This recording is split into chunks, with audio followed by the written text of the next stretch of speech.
Quinn didn't know what happened. Peter looked very worried. Quinn turned, seeing Layla sleeping. He knew he had to make a decision quickly. Quinn wanted to be there when Layla woke up. He needed to convince her to keep his secret. However, he couldn't let something happen to Vorden. They were friends. Quinn thought back to the canteen incident. Vorden helped him when Quinn was in trouble. Quinn knew he wouldn't be able to help. However, he had to try. What kind of person would I be if I didn't help Vorden? I know he'd do it for me. Quinn made up his mind. He headed out of the room. All right, we should hurry.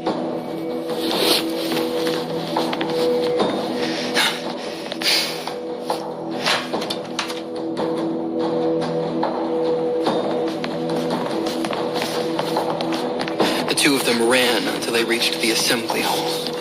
A stage stood at the back of the hall. Quinn hadn't seen the stage being used for anything this year. He assumed this would be the place to go for school announcements. Quinn heard students mumble about a commotion. Did you see what happened? Yeah, that guy's a monster. How could he do that? Luckily, the second-year students were here to stop him. The assembly hall looked like a mess. Quinn saw craters and rubble all around the room. He noticed burn marks and blood on the walls. Quinn smelled everything that happened before he even entered the room.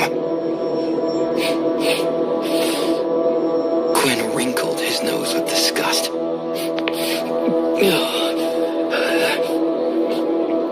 What happened here?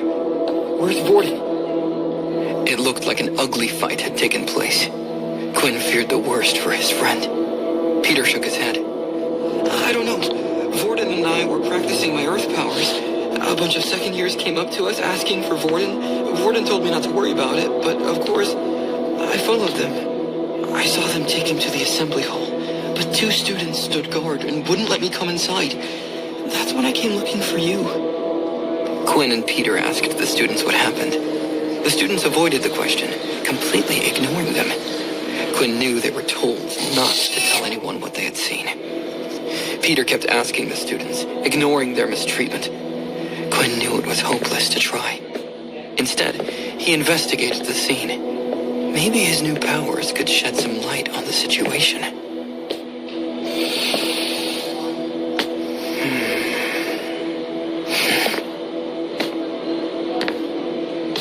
He smelled iron in the room.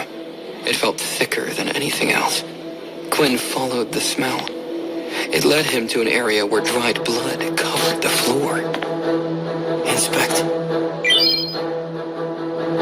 Name, Vorden Blade. Race, human. Blood type, O negative. Quinn inspected the scene. He found more traces of blood. When Quinn used the inspect skill on them, he got no more information. The system only showed a blanked-out name. Do I have to use the inspection skill on them in person? Quinn regretted not getting here sooner. If the blood hadn't dried already, he could have put it in his syringe. Peter finished his questioning, returning to Quinn. Peter looked dejected. It doesn't look like anyone wants to talk to us. Quinn walked away from the blood. Figures. Let's head back to our room. Maybe Vorden got back already. Peter and Quinn went back to their room. Quinn noticed Vorden as soon as they entered. Vorden lay on his bed, facing away from them. Peter and Quinn knew something was off. Quinn and Peter could tell Vorden had been in a rough fight. Cuts and bruises covered his body. Quinn knew it had been serious. Vorden didn't even greet them when they entered the room. They'd never seen Vorden act like this before. He'd always make jokes, never taking anything seriously. Peter bent a knee next to Vorden's bed. Hey, what happened? Is everything all right? We can take you to the nurse's office. Vorden looked away from them. Just leave me be. I'll be fine. If you stay near me, you will get hurt. Peter paled. What are you talking about, Vorden? Look at you. You need a doctor. Put your arm over my shoulders. I'll take you. Vorden buried his face in his pillow. Just leave me alone, please. Peter shook his head, feeling desperate. Quinn, come on. Say something. He needs to go to the nurse's office, right? Peter turned around, seeking support from Quinn.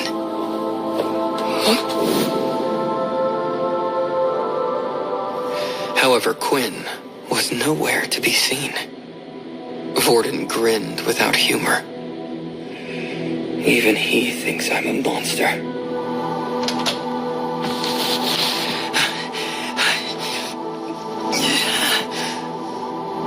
Quinn leaned on the other side of the door. He panted, sweating from head to toe. Quinn felt control over his body most of the time. Since he bit Layla, he'd been fine. However, a strong scent of blood emanated from Vorden. The cuts and bruises made Quinn's nose tingle from the smell. Quinn's blood craving made his mind hazy.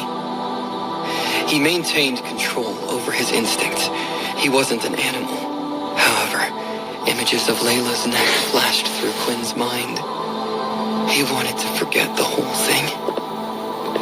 I really need to figure out what's going on with this strange ability. Am I becoming a monster? Thoughts of Layla raced through his mind. Quinn had unfinished business with her.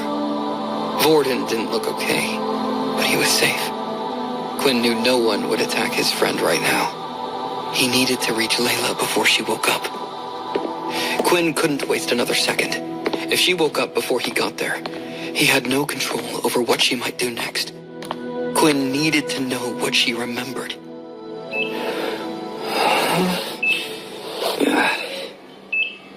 Layla opened her eyes, alone in the infirmary. She groaned, trying to get her bearings. What happened?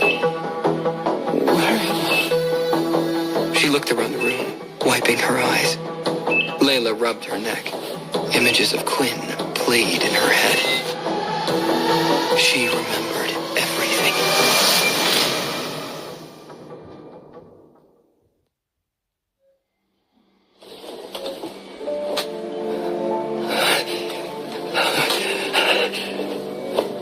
Layla blinked. Images of Quinn flashed through her head. Layla's body tingled all over. She couldn't help it. The bite had felt unlike anything she had ever experienced. The feeling that came over her was addictive. Adrenaline rushed through her body. Her face turned bright red. Layla's fingers circled the spot where Quinn's teeth had been. Layla was confused. What happened to the bite marks? Haley heard her. She approached Layla's bed quietly. Oh, so you're awake. You were sleeping so peacefully. I didn't know when you were going to wake up. Layla rubbed her eyes. How did I get here? Haley smirked, remembering Quinn. Oh, a boy dropped you off. He said he was your friend. I can't remember his name, but he had short, black, curly hair.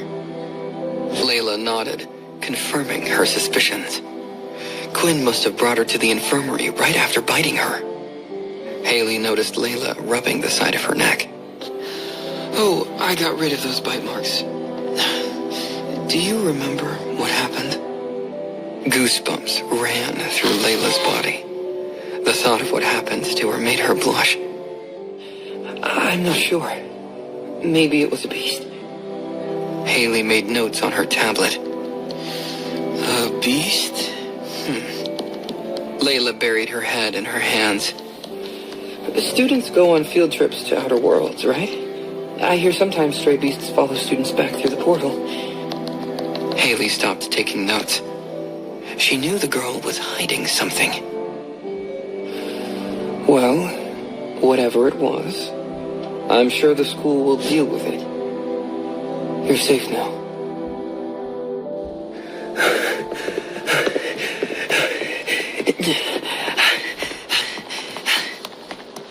Quinn ran through the school as fast as he could. He needed to make it to the infirmary before Layla woke up. Quinn had no idea how Layla would react.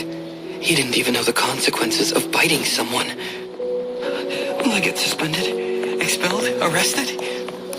Quinn had read about vampires in the library. In some stories, vampires could turn others. Quinn thought that might be a better situation than everybody finding out about his ability. Finally, Quinn reached the infirmary. He pulled the door open.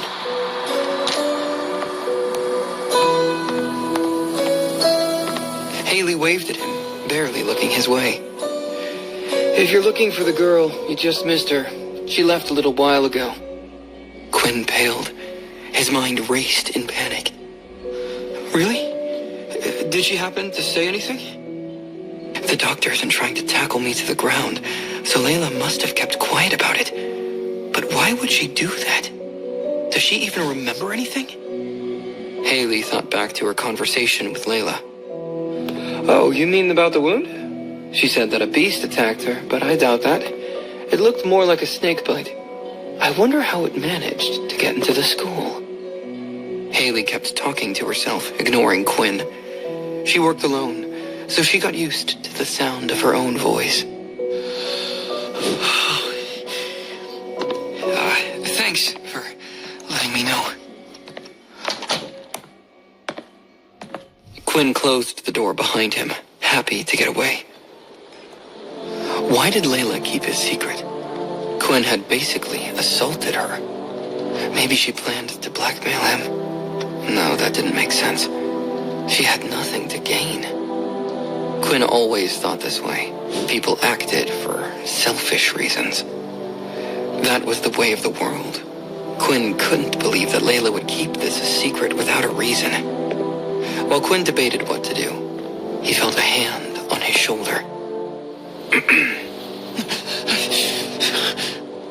Layla turned him around to face her. You and I need to talk. This is bad. Was she waiting here for me this whole time? It looks like she knows something. I doubt she lost her memories. They headed to the library, where the incident took place. Quinn felt a bit more relaxed. If she took him somewhere public, it meant she wasn't looking for a fight. Other students would see them. Then again, he'd been able to bite her without anyone noticing. Maybe he wasn't safe after all. They sat at a table, activating the orb. No one would be able to eavesdrop on them. Quinn and Layla stared each other down in silence. Quinn ran through multiple scenarios in his head. How could he keep her quiet about what happened?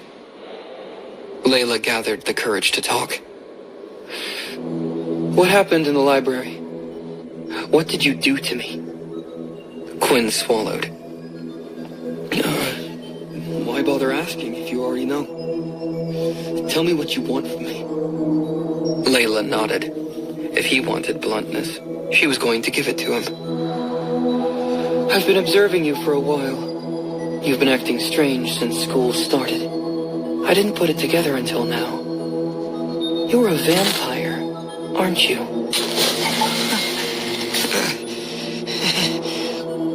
Quinn tried to laugh, hoping to throw Layla off his track. He didn't know what else to do. Layla came to that conclusion so quickly. Quinn bought time to think of what to say. All he knew was that she had no proof. And why would you think that? Layla's ears warmed a little. She composed herself before speaking. I saw you about to bite Riley's throat. I couldn't see clearly, so I didn't know your motives. After what you did to me, I got my confirmation. You're a vampire. Quinn didn't like being interrogated. He hadn't noticed her following him. If she followed him since his fight with Riley, maybe she did have proof about his powers. Quinn didn't know what to say. He decided to wait for Layla to make her demands. Layla took a deep breath. She felt vindicated, accepting his silence as an admission. Quinn waited patiently for her to blackmail him. He didn't know what she wanted, but he knew she had him. Layla didn't meet his eyes when she spoke next. I want you to make me a vampire. What? Quinn fell out of his seat. He couldn't believe his ears. What? Do you realize what you're saying right now? Layla grabbed his hands, begging him. Her eyes lit up. Please, it's a childhood dream of mine. I didn't know vampires were real. I can't wait to be one. Quinn realized why Layla hadn't told anyone. This girl is crazy.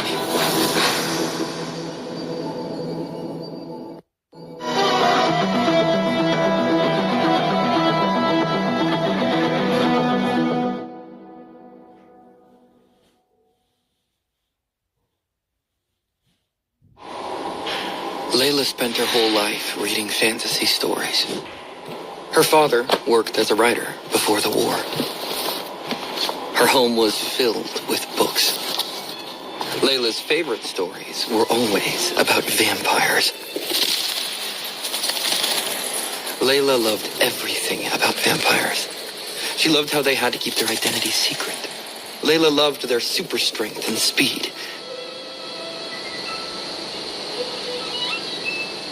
But most of all, she loved that they could live forever. Fantasy stories became relics after abilities spread through the world. No one cared about superpowers in stories when reality was already filled with strange powers. However, Layla's love for vampires only grew. When abilities became a reality, she hoped vampires would be real too. However, Layla had long since given up. She had accepted that vampires were fiction. All of that changed when Quinn bit her. Quinn was right. A normal person wouldn't have figured him out so easily. However, Layla wasn't a normal person. She'd been hunting for vampires her whole life.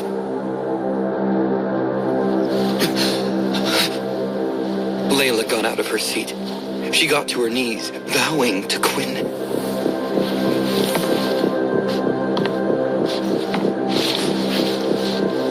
Other students began to notice her strange behavior, even though they couldn't hear what she said. Layla pressed her forehead against Quinn's hands. Please, I'll do anything. Make me a vampire. Quinn pulled her to her feet. All right, I understand. Please, just get up. Quinn sighed as she sat down again. How am I going to explain this to her? She probably is going to think that I'm lying, no matter what I say. Quinn decided on the direct approach. You've got the wrong idea. I'm not a vampire. I became like this from an ability book. The smile on Layla's face disappeared. Her dreams were crushed. Quinn worried over how she would respond. You know what this means, right? Layla nodded. She understood the rules regarding abilities well. The human body can only have one ability type at a time. Her cells are already attuned to telekinesis. She won't be able to learn my ability, even if I could somehow teach her. This isn't like in the books. I can't just bite someone to make more people like me. Layla composed herself. She wasn't going to let him see her pain.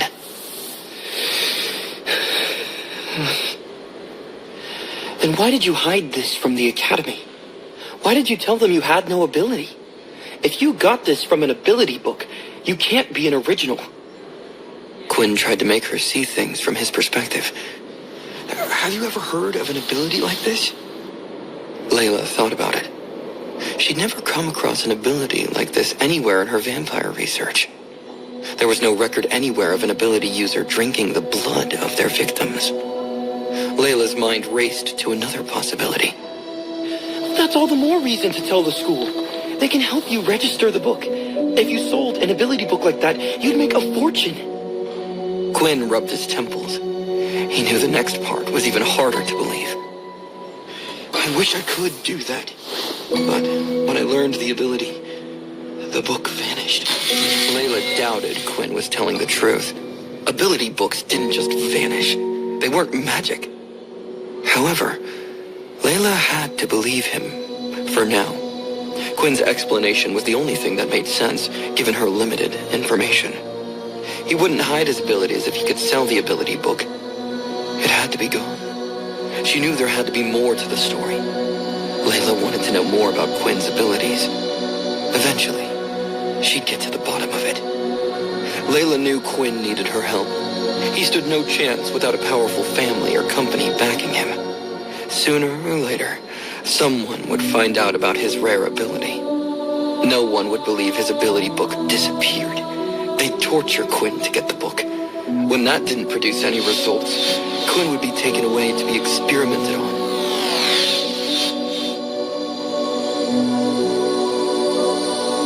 It wouldn't be pretty. Quinn told Layla everything that had happened to him. He felt he had no choice. Quinn left out the details about the game-like mechanics. He knew that part was too unbelievable to convey. When he finished, Layla reviewed how his abilities overlapped with vampirism in her mind. Quinn doesn't die in the sun, but he feels incredibly weak. I'm interested to learn more about his abilities. If he gets caught, I won't be able to do that. So, there's really only one option. Layla nodded once, coming to a decision. Fine. I will keep this a secret, but only on one condition. I want to help you out. Clearly you don't know much about these powers. You wouldn't have bitten me if you could control them. We can't have you going around the school biting people. They'll take you away in a heartbeat. If you need to feast on someone, then feast on me. What? Quinn was taken aback. This is perfect. I've been meaning to run some tests with these powers, but I didn't have any way to do it. With Layla's help, I can try things out and learn more about my abilities. Thank God this girl is so weird. No one else would make this kind of offer. Quinn knew she wasn't lying. She had nothing to gain from this. Besides, declining her offer would only make her an enemy. Now that she knew his secret, he had no choice but to trust her. Quinn shook her hand. It's a deal. Layla was thrilled that Quinn accepted her offer. She still wanted to be a vampire. She doubted what he had was really an ability at all. Abilities had a set number of skills, but that didn't sound like what Quinn had. His body had morphed to the point where he wasn't even human. Layla smiled, thinking about what would come next. All right. You're going to need to take some of my blood in case you get hungry again. Layla pulled down her shirt slightly, showing her neck. Quinn paled, remembering what he'd done to her earlier. What are you thinking? We can't do it here. Besides, I'm not going to bite your neck again. The two chatted in the library, discussing their plans.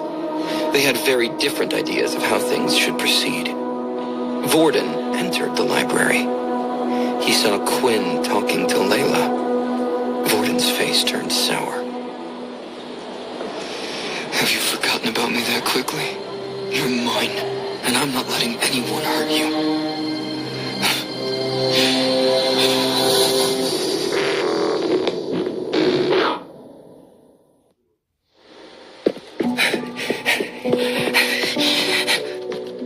Peter ran through the school looking for Quinn and Vorden. Peter didn't know what to do. Both of his friends were acting strangely lately. Peter wasn't used to having friends. He always avoided people at his last school. It kept him alive at the time, but now Peter felt inept when his friends needed him. Peter didn't think anyone would ever look out for him. Now, Vorden spent every evening teaching him about his new powers. Quinn defended Peter from bullies, even though he was low level, just like Peter. Peter wanted to be there for his friends. He had no idea what had happened with Quinn. However, he knew Vorden hadn't been the same since his fight in the assembly hall. The second-year students had done something to Vorden. Peter tried asking other students what happened, but no one talked to him. He even got threatened if he kept asking. Peter knew he couldn't keep going. He'd just get beaten up again. That would only cause more trouble for his friends. Peter began to walk back to his room when he heard a familiar voice. As he turned the corner, he saw Vorden. His friend stood alone, staring at the ground. Peter quickly hid, wanting to see what was going on. Maybe he's dealing with a second year again. Vorden won't tell me what's going on with him, but this might give me a clue. Lately, Vorden had ignored Peter. He even told Peter to stay away from him. That wasn't his usual behavior at all. Peter always did as Vorden asked. However, he wouldn't stay away now. This might be Peter's only chance to find out what happened to his friend. Vorden stared at the ground. Would you two calm down? Peter waited to hear someone else's voice. However, he heard nothing. Finally, Vorden spoke again, as though responding to someone Peter couldn't see. I don't care if he hurt the little one's feelings. Quinn is allowed to talk to other people. Peter leaned in closer, hoping to hear a different voice. Once again, he heard nothing. Vorden scratched his head, frustrated. I won't forgive you if you hurt them. I won't let it get out of hand like last time. Peter listened as closely as he could, but he only heard Vorden's voice. Did the other person leave already? I can only see Vorden. Who is he talking to? I wish I understood any of this better. Vorden walked away before Peter had a clear picture of what was going on.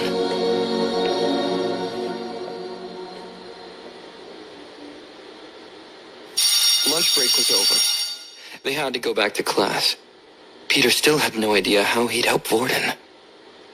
Peter watched as Quinn exited the library with Layla. Peter got so excited seeing Quinn, he didn't think to give Quinn space with the girl. Peter waved his friend over. Quinn, come quick! Quinn sighed. He'd had a long day. Listen, Layla, I'll meet you at the front gate tonight once classes are over. I've got to go. Quinn walked away before Layla could object. Peter and Quinn walked off to class together. Peter couldn't keep the questions on his mind from spilling out. Hey, are you okay? I was worried about you when you bolted out of the room like that. Did something happen? Quinn laughed, trying to make light of it. Sure, everything's fine. I just really had to run to the bathroom. Literally. Peter felt relief wash over him. At least one of his friends was back to his usual self. Whoa, too much information, but I'm glad you're okay. I'm really worried about Vorden. Ever since he came back from that assembly hall, he's been acting strange. Quinn placed his hand on Peter. He knew the scrawny boy was startled. Quinn felt bad for leaving Peter to handle the situation with Vorden alone. His powers had kept him busy until now, but he wouldn't let Peter and Vorden down again. Don't worry, Peter. We'll find out what's going on together.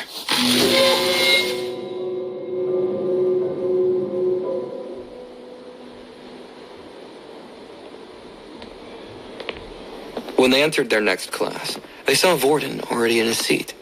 He smiled at them like his usual self. Hey, guys. How you doing? Peter took his seat to the right of Vorden. Quinn sat to the left of Vorden.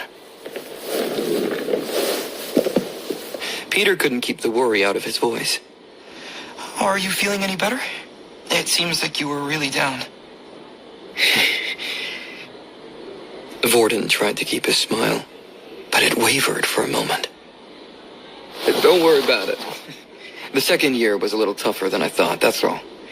I got a little bummed about it, but I'm fine now. Quinn didn't keep up pretenses. He wanted to know the truth. What happened at the assembly hall? Vorden's face soured for a moment. He looked like he was holding something back.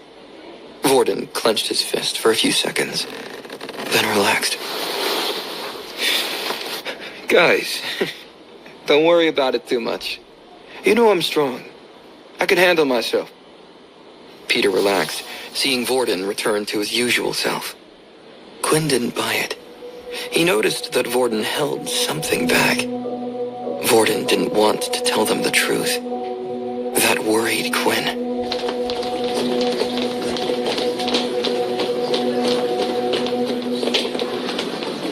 When the class began to fill up, Quinn heard whispers all around him. He couldn't pick out the words clearly, but he heard Vorden's name every time. Whenever Vorden looked at the student gossiping, they would go quiet.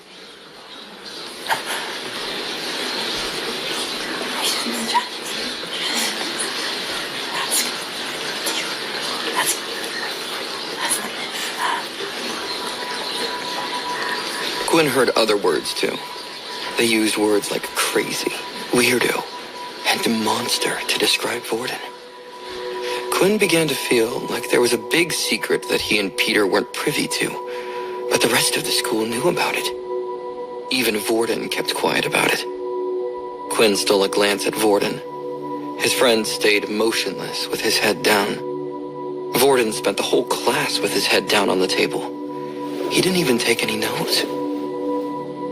Whatever is going on, it's really messing with Vorden. If the rest of the school won't tell me or Peter, I need to ask someone outside of our circle. Maybe I'll ask Layla later. No one knows that the two of us know each other. She'll probably have more intel than me.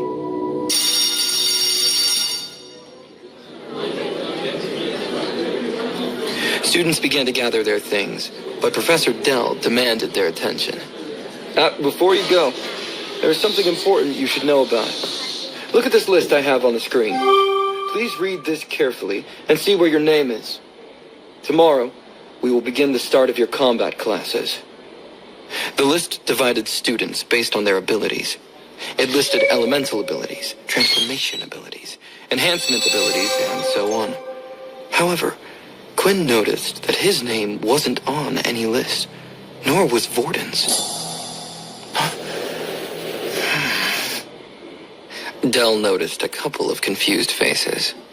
He smiled, expecting this. If your name is not on the list, your ability doesn't fall into any of the categories listed. Or maybe you are an original with unique ability. If that's the case, you are free to choose whichever class you believe suits you best. Students are also able to switch between combat classes if they wish. These are not set in stone. The school's recommendation is based on your ability. Quinn's wristwatch vibrated. The list appeared on the watch's screen. Quinn could choose what class he'd like to go to by clicking on it. Which class would suit me best? And more importantly, how do I keep my ability a secret in a combat class?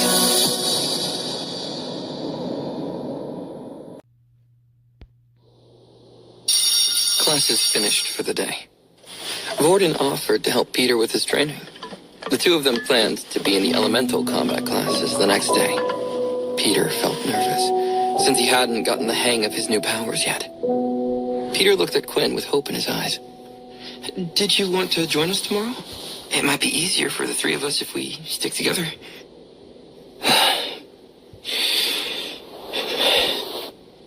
Quinn didn't meet his look. I won't bother you guys. I just drag you down. It's not like I have an elemental ability.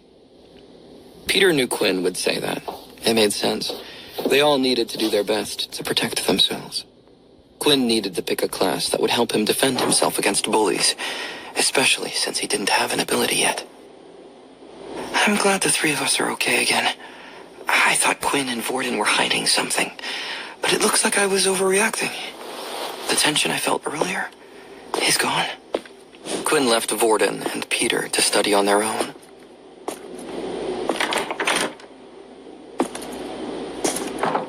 As soon as Quinn left, Vorden looked up at Peter. He had a conspiratorial air about him that Peter didn't like. Vorden tried to keep his voice neutral. Hey, have you seen Quinn hanging around with that girl lately? Peter relaxed, thinking this was just regular gossip. Come to think of it, I saw him with a girl at the library. She took the test with us when we first got into the academy. I don't remember her name, but I think she used a bow and arrow. Peter watched the expression on Vorden's face change. He blinked, uncertain. But when Peter looked again, Vorden's face was neutral. Vorden laughed with his usual carefree swagger. Maybe he's gone and got himself a little girlfriend. Quinn left his friends to meet with Layla. He told her to meet him by the school gate.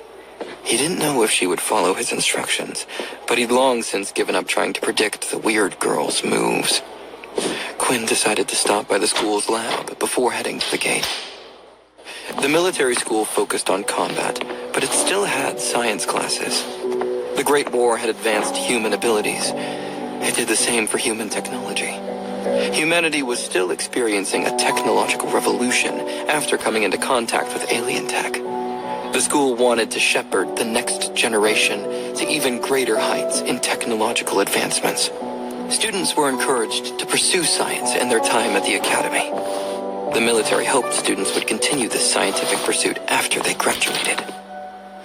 Science classes were over for the day. Quinn noticed that all the advanced equipment was locked away. Thankfully, he wasn't looking for anything fancy. He only needed test tubes and small corks. Quinn found what he was looking for without trouble. He picked up 5 test tubes and corks. Quinn debated bringing more, but decided against it. If he took any more, someone might notice. Besides, he wasn't sure if he could keep them from breaking if he took more than 5. Quinn wrapped the tubes in a spare shirt and shoved them in his bag. Let's see. If I remember correctly, my XP is sitting at 60 out of 200 until my next level up. My last quest offered 50 XP, and I got 10 more from daily quests. Level ups are great, but they're not the fastest way to gain stat points. If I want to protect my friends, I have to pick up the pace. Quinn knew that drinking blood was the fastest way to get stronger. His system offered him additional stat points if he drank his victim's blood. It happened twice already. However, it also happened when he drank Layla's blood. That got Quinn thinking. Did he have to defeat someone in a fight to gain those stat points? When he left the school, Quinn noticed Layla standing by the gate. She wore her bow on her back. Quinn knew that students who used weapons tended to carry those weapons with them throughout the day. It wasn't unusual for a beast to appear through a portal, endangering students in the process. Quinn walked with Layla to a nearby park. It was the same park where Quinn had his run-in with Riley. They ventured away from the trail, into the woods. Quinn didn't want anyone to overhear their conversation. He knew no one came around this part of the park, especially at night. Layla rubbed her hands together. So, are we going to do this? I thought you wanted some of my blood. Quinn wasn't comfortable with how excited Layla sounded. She enjoyed being bitten a little too much. All right. Close your eyes. I'll take some blood from you. Layla closed her eyes. She'd been thinking about this moment all day. Layla could still remember the pleasure that washed over her the last time he bit her. She couldn't wait to feel it again. It made her blush to think of Quinn's mouth on her neck, but she wouldn't let that stop her. This time, instead of pleasure on her neck, Layla felt a sharp pain on her arm. Layla opened her eyes and noticed a needle sticking out of her forearm. Quinn raised an eyebrow. What? You didn't think I was just going to bite you again, did you? I was desperate last time. I wasn't myself. Don't worry. I'm not going to do that again. Layla puffed up her cheeks in frustration. She wished she could kick Quinn away from her, but he had a needle in her arm. Once the needle was full, Quinn moved the blood to one of the test tubes he brought. He held the needle in his hand for a moment, uncertain. Is it okay if I fill another one? Layla didn't say anything. She held out her arm, embarrassed about what had happened earlier. Once Quinn had filled up 2 test tubes, he put one of them in his bag. Then he turned and faced the tube still in his hand. Inspect. Blood of Layla Munro. Blood type A positive. Quinn then looked at Layla, using his inspect skill once again. Name, Layla Munro. Race, human. Ability, telekinesis. HP, 12 out of 12. Blood type A positive. This confirmed what Quinn suspected. When he inspected the blood, it only told him who the blood belonged to and what type it was. The same thing had happened at the assembly hall. However, if he inspected a person, it gave him a lot more details. Still, some of the blood in the assembly hall hadn't given him any information at all. Quinn guessed that it happened that way because he either hadn't used his ability on them, or he had never met them before. It would be a while before he could be sure which was true. Quinn looked at the test tube and gulped. He then pulled out the cork and sniffed the blood.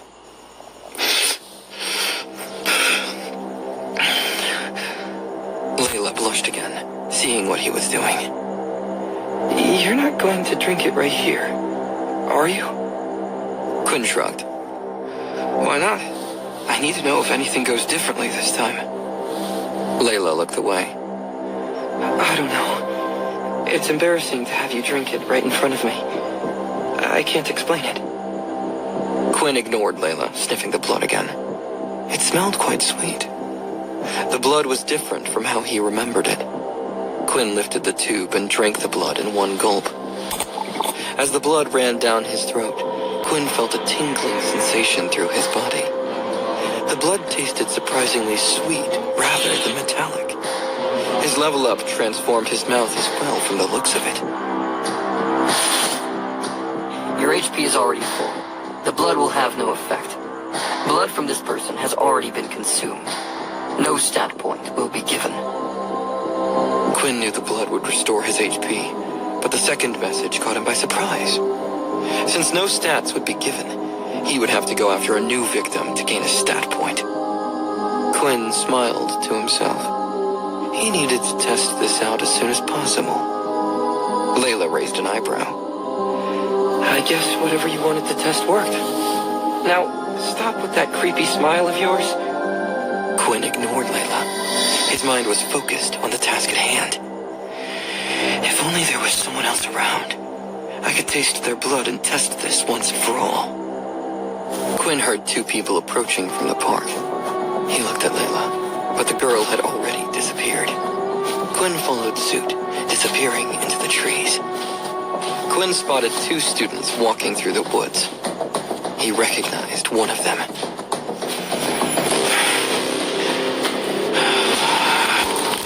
Riley pushed a boy against a tree.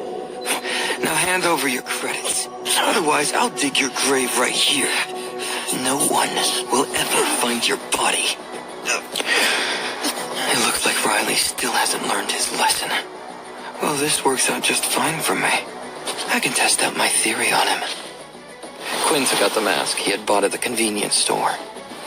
Riley wasn't going to get away so easily this time.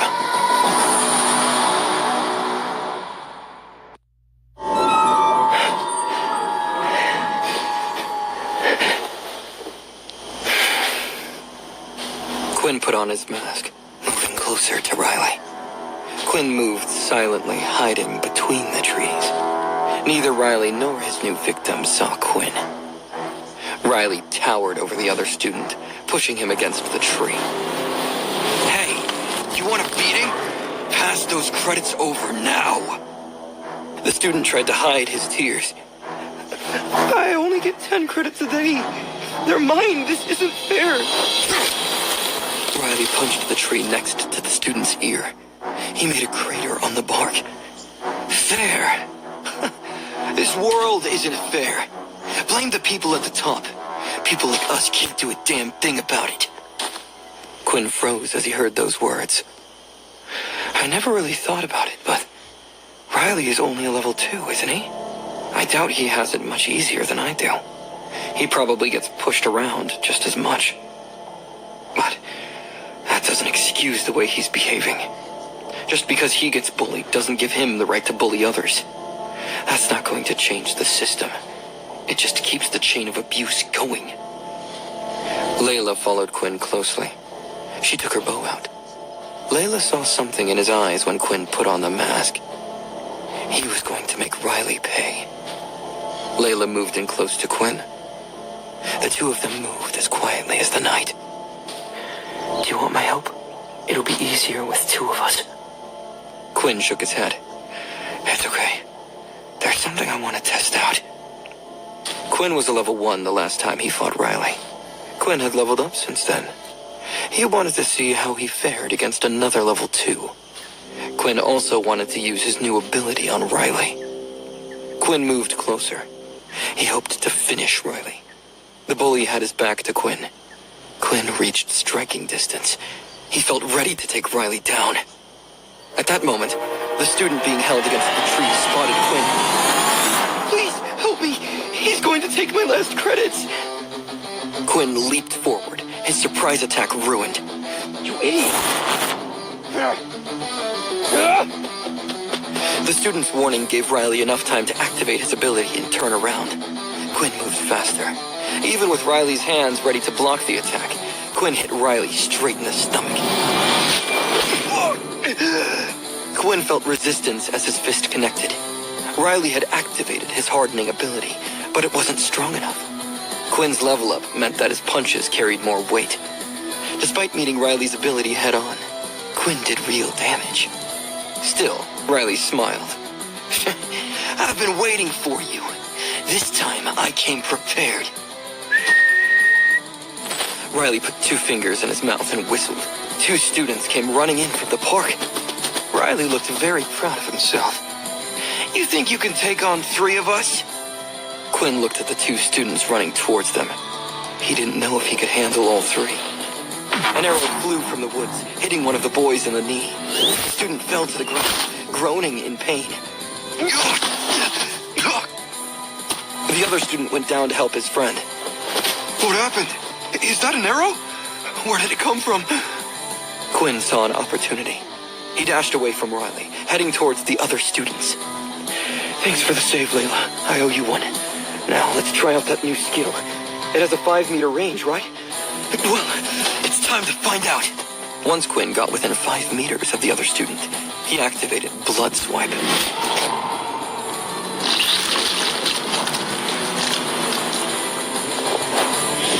Quinn swung his arm ahead of him. A red line surged out of Quinn's fingertips. A gruesome claw mark appeared on the student's chest, but the boy managed to stay up. Blood Swipe. Blood Swipe. Come on, take this bastard down. Blood Swipe. Quinn cast 3 more as he swung his arm in front of him. Each blow hit the student dead on. The boy finally collapsed with multiple marks across his chest. HP 11 out of 15. An opponent has been defeated. 50 XP granted. 110 out of 200 XP. Blood Swipe had no cooldown, but did use 1 point of HP per swipe. As long as Quinn had HP, he could cast out Blood Swipe without worry. Riley saw his teammates being defeated. He began to fear what might happen next. His body shook. Riley turned away from his friends, running deeper into the forest.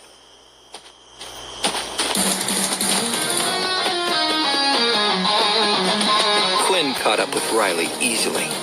He was much faster than the other boy. Quinn cast 2 more blood swipes, hitting the back of Riley's ankle.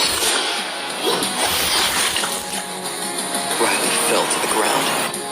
Riley cried, tears running down his face. Please don't hurt me.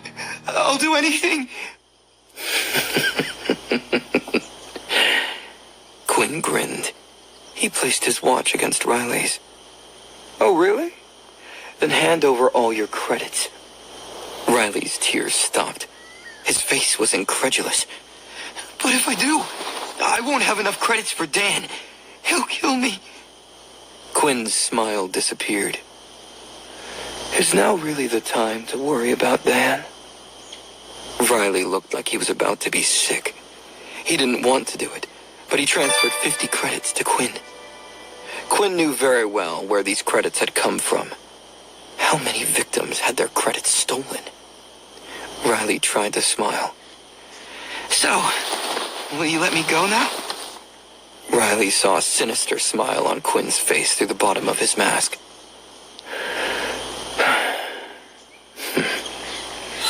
Quinn placed a hand on Riley's throat. Squeezed. No. Riley tried activating his hardening skill, but Quinn was strong enough to get through. After a brief struggle, Riley's eyes rolled behind their sockets. The boy was out cold. Quinn's sinister smile stayed on his lips. That's for pushing me around in the canteen. Quinn looked at Riley's unconscious body, noticing that his ankle still bled. Quinn went to his bag and pulled out a test tube.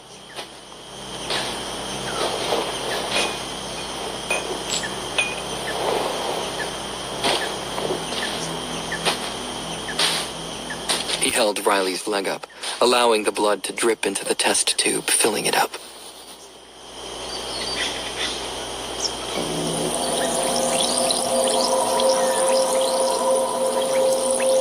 He took the time to fill a second one as well, so he could run tests later.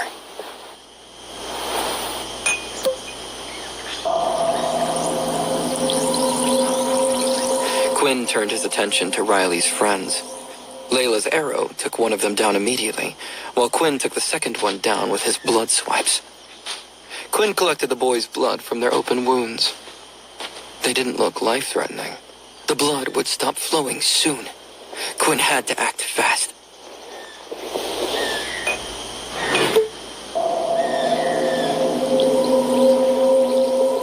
Quinn and Layla moved away from the scene. The boy who'd been bullied disappeared before the fight was over, but Quinn knew he would bring more people. Quinn also had to get back to school soon. Curfew was about to begin. If students were out past 10, then the guards would go out looking for them. Wristwatches also worked as GPS to let the school know where the students were.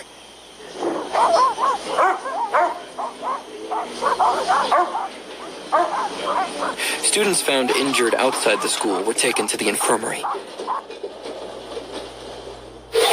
When the two of them arrived at school, it was still 9 o'clock. They had an hour before they needed to head to their rooms. They decided to go to the roof instead. It was quiet up there. The two of them could talk freely. Layla waited until they were on the roof. So, what do you need all that blood for? You know, if you need blood, you can just take some of mine. I really don't mind. Quinn still felt uncomfortable with how willing she was to be his meal. Thanks, but I just wanted to test something out. Quinn used his inspect skill on each of the containers. He chose Riley's blood first. Blood type B positive. Quinn popped the cork off the test tube. Here goes nothing.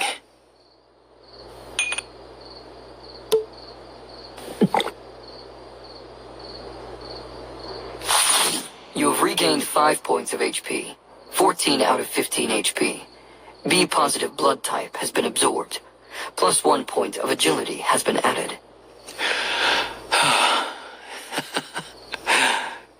Quinn smiled as he saw the message. He drank the second tube of blood. Quinn found the taste quite sweet. It didn't bother him that it was blood anymore. All Quinn needed to do was tell himself that it was juice. You have regained 1 point of HP. HP 15 out of 15. This person's blood has been consumed before. No extra stat points will be given. As Quinn thought, the blood still regenerated his health. However, once a person's blood had been consumed, it would no longer give him any stat points. Quinn then drank the 2 other test tubes from the other students.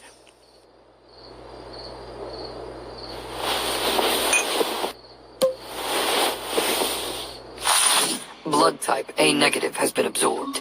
Plus 1 strength point has been added.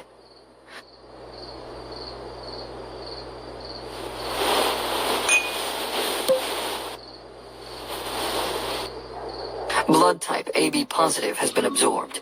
Plus 1 stamina has been added. Quinn looked at the messages he received.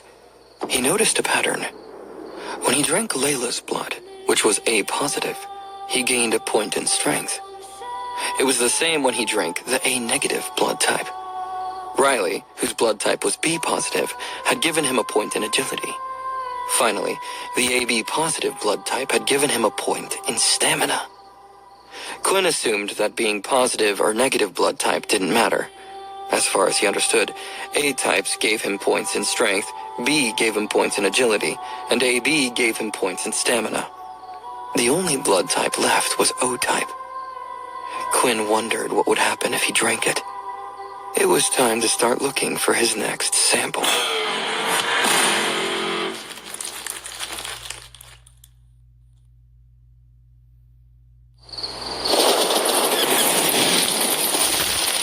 Quinn felt stronger after drinking all the test tubes. He didn't drink the test tube with Layla's blood, since he knew he'd need to heal again in the future. Quinn looked at his new stats. Name, Quinn Talon. Race, Halfling. HP, 15 out of 15. 110 out of 200 XP. Strength, 12. Agility, 12. Stamina, 11. Quinn knew he'd moved past the optimal human abilities. He felt stronger, faster. However, Quinn still felt weak compared to the average ability user. He got lucky with Riley's gang, since they weren't very good fighters. Quinn was used to fighting. His old school made it impossible for him to avoid confrontations. If Quinn didn't fight back, his old bullies would pick on him more. He found that biting back made bullies think twice. This gave Quinn a leg up. He knew his way around a brawl. However, Quinn knew his limitations. If he fought Layla, for instance, he stood no chance. Quinn was still new to his ability. He knew other students had long since mastered their powers. What I really need is more skills. Blood Swipe worked like a charm, but it's a limited range skill. It also drains my health. I need something I can depend on. If I use Blood Swipe constantly, I'm going to knock myself out. Damn it! Why did I get such an inconvenient ability? Most people can just buy books to learn new skills. Quinn couldn't ask anyone for help with his ability. There were no mentors who knew how to use his powers. He couldn't learn more skills through conventional means. All Quinn could do was wait for his system to provide him with more opportunities. Layla began to head to her room. Quinn stopped her, remembering something he wanted to ask. Do you know about what happened to Vorden? Layla raised an eyebrow. Oh, your blonde friend? Honestly, I don't know. When everything happened, I was stuck in the infirmary. You remember who put me there, right?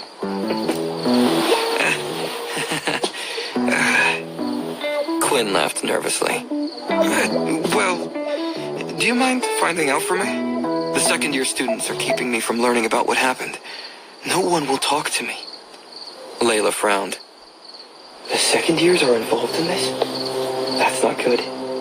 You're not planning to get involved, are you? Quinn thought back to when Mono threatened him and his friends. The second year was adamant that Vorden should stop disturbing the school hierarchy. Quinn tried to punch Mono's face, but he failed. Quinn wondered if he'd have a better shot at hitting Mono now. Quinn got stronger every day, but he knew he couldn't face a level 6 yet. Finally, Quinn nodded. I am planning to get involved, but I need to get stronger first. Quinn knew something separated the first-year students from the second years. Dell had called it awakening. The older students had learned how to awaken their ability. Awakening allowed an ability user to get a power boost for a short amount of time. Best of all, awakening wasn't limited to higher-level users. Awakened ability users could create something called a soul weapon. This power created a weapon unique to the person made of one's own body. Soul weapons differed from beast weapons, since anyone could use a beast weapon. Layla thought Quinn was unhinged to mess around with second-year students. However, she wasn't going to tell him. For now, she just wanted to rest. Layla waved goodnight. Quinn said he'd contact her through her watch if he needed anything.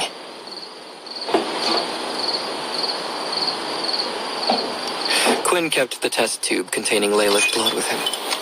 He wanted to find out how long he could go without drinking blood. If Quinn were to go on a mission or through a portal to another planet, he needed to know how much blood to bring. He couldn't always count on Layla being around. He decided to keep Layla's blood with him at all times and see when the blood craving came up again. If Quinn fought anyone, he could keep their blood too. He didn't want to waste any precious stat points after all. Quinn entered his room.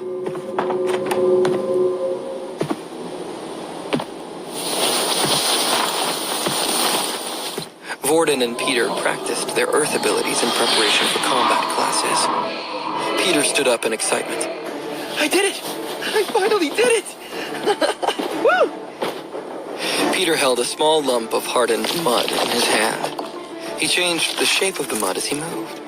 Peter turned it from a ball into a long staff, then back into a ball again.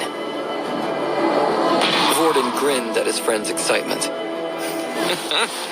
The only issue is that you will need to keep mud on you at all times for now. This will change when you get stronger. You might be better off keeping it as a staff. Vorden grabbed the mud and demonstrated the process. He did the same thing as Peter, changing the mud into different shapes. However, Vorden moved at twice the speed. Peter was impressed. Wow! Must be nice to be a level 5 user, Vorden. Vorden shook his head. Nah, this is something you should be able to do as well. It just takes practice. When I copy someone's ability, I also copy their power level. So everything I can do with mud, you should be able to do as well. Vorden turned the mud into a sharp dagger, placing it against Peter's neck. Vorden smiled. See? Not so useless after all. Peter gulped as he looked down at the dagger. Vorden changed the mud into a stick, handing it back to Peter. Vorden finally noticed Quinn. Oh, you're back! Did you have fun? Quinn didn't know how to answer that. Yeah, a little bit. Peter flushed in excitement. Vorden said you got a girlfriend. Quinn blushed. What? Peter didn't notice his friend's embarrassment. You know, the girl who was with us when we first got here? I don't remember her name. The one with the bow and arrow. Quinn nearly burst out laughing. Her? No, we're more like... How do I even begin to describe our relationship? I wouldn't call us friends. Definitely not lovers. But Layla will do anything I ask. It's a little strange, but she's basically my servant? But I can't say that out loud. These guys will get the wrong idea. Quinn finally shrugged. We're just acquaintances. I was asking how she got her weapon. I was trying to figure out what combat class to take since I'm not going to be with you guys. Peter got excited for his friend. Oh, so you finally decided? Quinn smiled, coming to a decision. Yes, I'm going to get myself a beast weapon.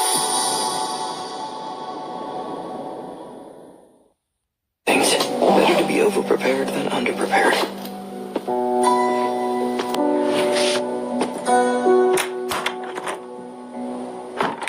Peter, Quinn, and Vorden headed down for breakfast.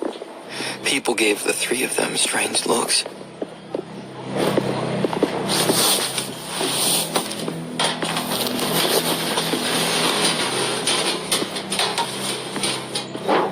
Vorden distanced himself from Quinn and Peter, sitting with the higher power levels instead.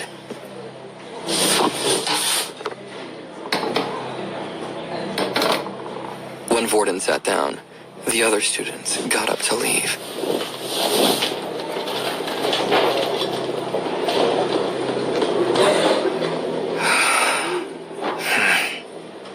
Quinn understood. The second-year students made Vorden the target, even if he followed their rules. None of the first years would risk interacting with him. Quinn turned to Peter. Do me a favor, will you? Keep an eye on Vorden in combat classes. If anything happens, let me know. Peter frowned. But if something happens, I won't be strong enough to help. Besides, you can't exactly do anything either. Peter was right. Quinn could barely deal with the level 2 first-year students, never mind the second-year students. However, Quinn hated that they were targeting Vorden just because he chose to be friends with Peter and Quinn. Maybe I can find a weakling among the second years. There's always a weak link in any organization. They must have someone they keep around to run errands for them. If I can corner that person, I might get more information. Quinn sighed. I'm not telling you to get involved. I don't think Vorden is expecting you to help him out either. I just want to know what you see. I'm worried about him. Peter scanned the room, making sure no one was eavesdropping. He nodded once. They finished breakfast in silence. Neither of them felt very talkative when Vorden looked so miserable. Quinn left Peter, heading to his combat class.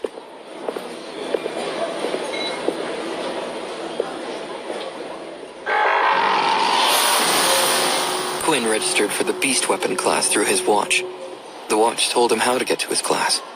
Since no one knew that Quinn had an ability, this was his only option. Otherwise, he'd have to hide his powers the whole time. It wouldn't be of any help to him. The weapon class was popular among those who could enhance their abilities with weapons. Students who saw the future or had telekinesis chose this class. Quinn wanted to find a weapon that fit his powers as well. The class took place in the school's weapon hall. The building was detached from the rest, in a quiet area. An ancient ceremonial gate hung over the entrance. The metal doors in the building had no doorknob, only a scanner. Quinn placed his watch against the scanner.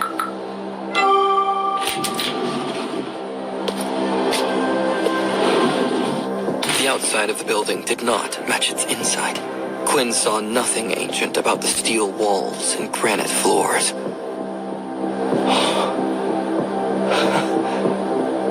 The building looked like a warehouse filled with weapons.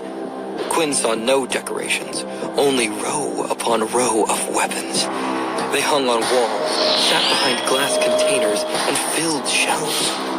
At the very center of the room, Quinn noticed a platform intended for combat. A bald man leaned against the wall at the very back of the room. He carried a katana with him. The katana hilt was jagged and rough. The back of the blade looked the same. Quinn knew it had been forged from the body of a beast. The bald man kept his eyes closed, waiting patiently. Quinn assumed he was the teacher, since he was the only adult present. The room filled up with students. Layla entered and spotted Quinn. She immediately came over, and they started chatting. No one paid any mind, since Layla was seen as weak. Layla glanced around the room. This class is a lot more popular than I thought. Quinn guessed there were 30 students in the class. Other classes averaged around 50, but that was to be expected. Quinn looked at the wall filled with weapons. His priority wasn't the other students. I wonder what weapon I should pick. Layla shrugged, pointing at her bow. Well, I already have mine. She wasn't alone. A lot of the students already had weapons. Quinn was one of the few who didn't have any weapons. Quinn thought through what weapons would suit him. A rowdy crowd disturbed his thoughts. Quinn sighed, turning to listen to the chatter. What is she doing here? Isn't she an elemental user? Why would she be here? Who cares? Maybe we can spar with her. If we beat her, we can ask her on a date. As Quinn turned around to see who everyone was talking about, he realized he had already met her. It was the ice ability user, Erin Helly, whom Vorden had offended on day 1. Layla raised an eyebrow. I wonder why she decided to go to this class instead of the elemental class. The teacher finally moved towards the students, interrupting the gossip. Attention! Everyone froze and turned to look at the old man. The teacher commanded the room easily. My name is Leo. I will be your teacher for today. Leo pulled his katana from his sheath and pointed it in front of him. Your first task will be to pick your weapon. You must think carefully. Your weapon is your lifeline. When your ability won't work, the only thing you can rely on is your own skills. Now go and choose one from the wall around you. The students fanned out and started to look at weapons. Even those who had beast weapons already were trying out new ones. Quinn looked at the wall. He saw axes, short swords, spiked clubs, whips, even scythes. Quinn had a hard time narrowing down his options. Quinn looked at Layla with her bow. It matched up well with her telekinesis ability. If Quinn picked a ranged weapon, he would never be as good as Layla. He needed something that suited his ability. Quinn walked up to one of the swords on the wall and used his inspect skill.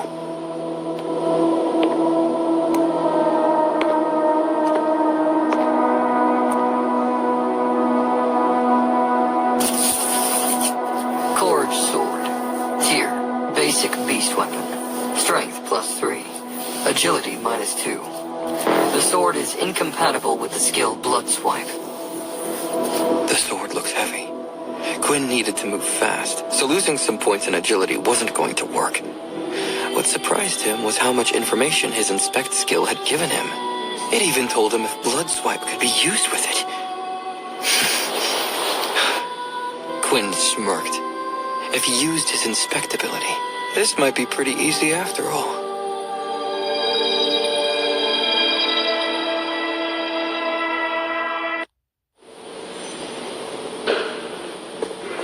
Quinn went around the room looking for the perfect weapon using his inspect skill. Quinn ruled out anything that was too heavy. He needed to be fast and agile at night.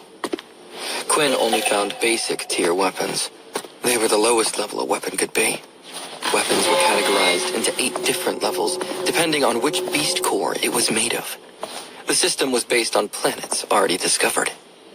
Everyone knew there were planets still undiscovered. Beasts from those worlds could very well be stronger than the system accounted for. The world called these weapons demon weapons. Quinn came across a weapon that stood out from the rest. Black Horned Gauntlets. Basic tier beast weapon. Strength 3. Agility 0. Stamina 0. Defense 2.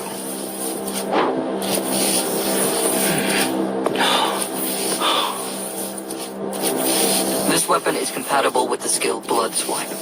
When used with the gauntlets, Blood Swipe power will increase by 5%. The gauntlets were black and had little tiny horns going up the forearms. The fingertips were pointed and had blades at the ends. They looked like dragon claws. The weapon interested Quinn because it was the only one that had also given him a defensive stat. The gauntlets also raised the strength of his only skill. 5% doesn't sound like a lot right now, but it could make a huge difference in the future. At the rate I'm going, I'm sure to be stronger before the year is over.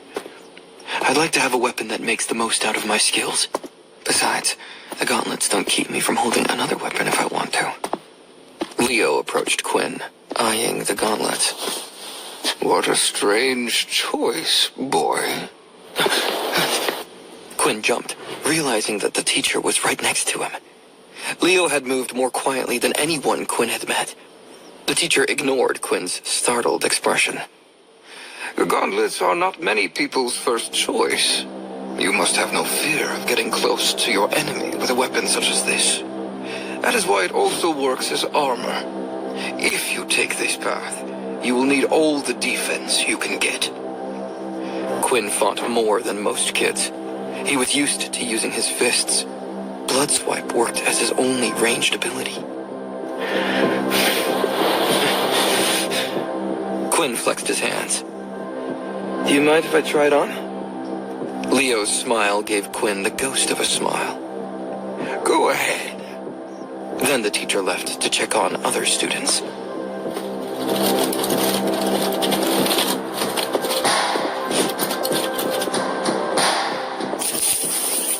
Basic Horned Gauntlets equipped. Strength 12. 3. Agility 12. Stamina 11. Defense 2. Quinn noticed a smaller number next to his stats, which indicated the equipment level. He now had 15 stat points in strength. Quinn felt 3 times stronger compared to before he discovered the system. He wanted to test his newfound strength. Leo called everyone to gather around the center ring.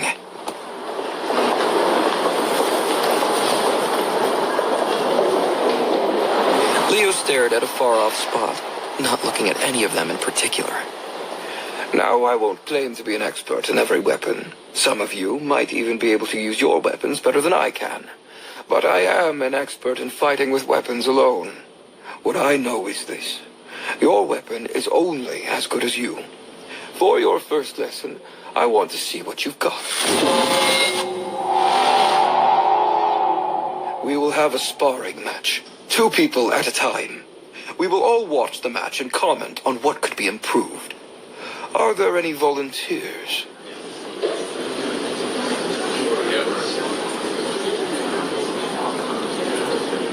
Erin put her hand up. She headed to the arena, waiting for her challenger. Erin held a silver longsword. It shone brightly. Quinn hadn't seen that weapon when he chose his, so he could only assume she brought it with her. No one stepped forward to face Erin. Her reputation as a high-level student had already become common knowledge. Leo had the ghost of a smile on his lips again. I forgot to add. Abilities will be banned during today's sparring lessons. It is important that you know how to use your weapon. Only then will you bring out the full potential of the weapon with your ability. As soon as they heard those words, students raised their hands.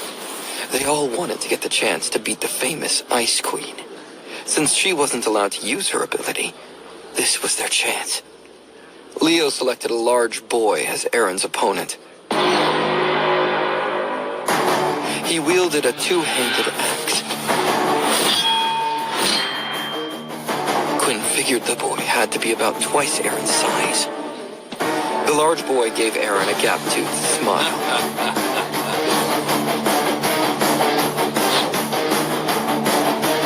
I think you chose to join the wrong club, Ice Queen. Your ice ability will be useless here. Erin didn't reply.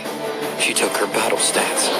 Erin looked ready, waiting for her opponent to make his move. The boy charged forward, wielding his large axe above his head. When he brought it down, Erin spun to the side. She avoided the blow. Before he could respond, she slashed the back of the boy's legs. The boy crashed to the ground.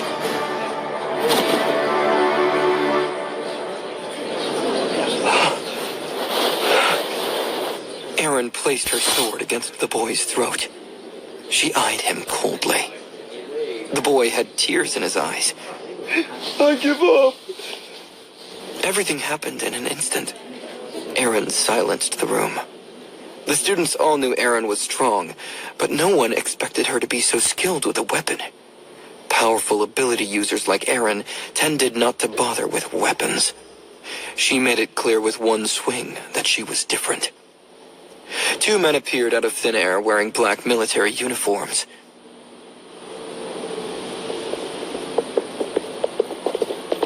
They grabbed the student and escorted him to the infirmary.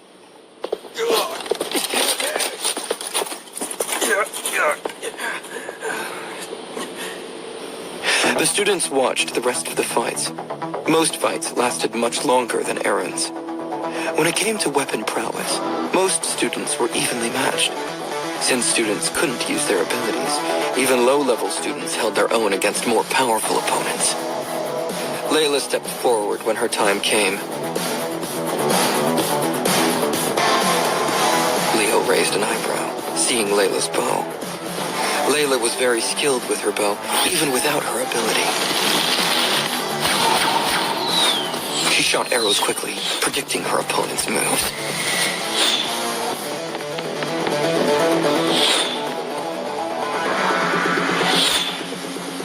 She trapped her opponent multiple times, continuously asking him to give up.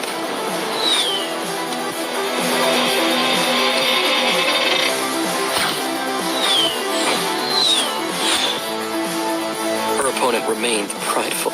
He was a level 3 ability user. He didn't want to admit defeat to a level 2 user. The boy got reckless, charging forward. Layla loosened 3 arrows, knocking the boy to the ground. Leo stepped forward before things could escalate. Thank you for your demonstration, Layla. I believe we have our winner. The next pair will be Quinn Talon and Brandon Richardson. Would you join us in the arena?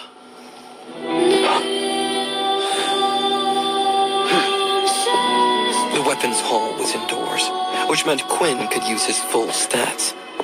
His opponent was unable to use his ability. For once, Quinn was in a situation where he didn't feel weaker than the person he was going up against. He was ready for this challenge. Quinn walked up to the arena. He noticed that Brandon's watch had a 3 on it. Quinn's opponent was a level 3. If they were both able to use their abilities, Quinn wouldn't stand a chance. However, abilities weren't allowed in the arena. Quinn was stronger than most. He was faster than most, too. From the books Quinn read, vampires were physically superior to humans before abilities came around. They could have ruled the world if they wished.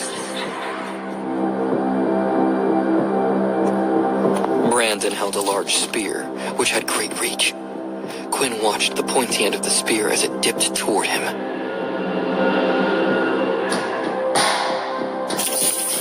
Opponent's power level 3. Bonus XP will be rewarded. Quinn's day was only getting better. Leo nodded once. Begin.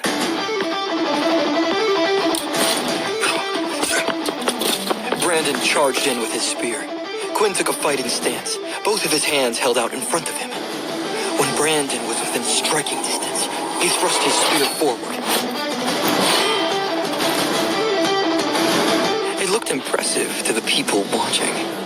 However, Quinn had 12 points in agility. Dodging felt easy to him.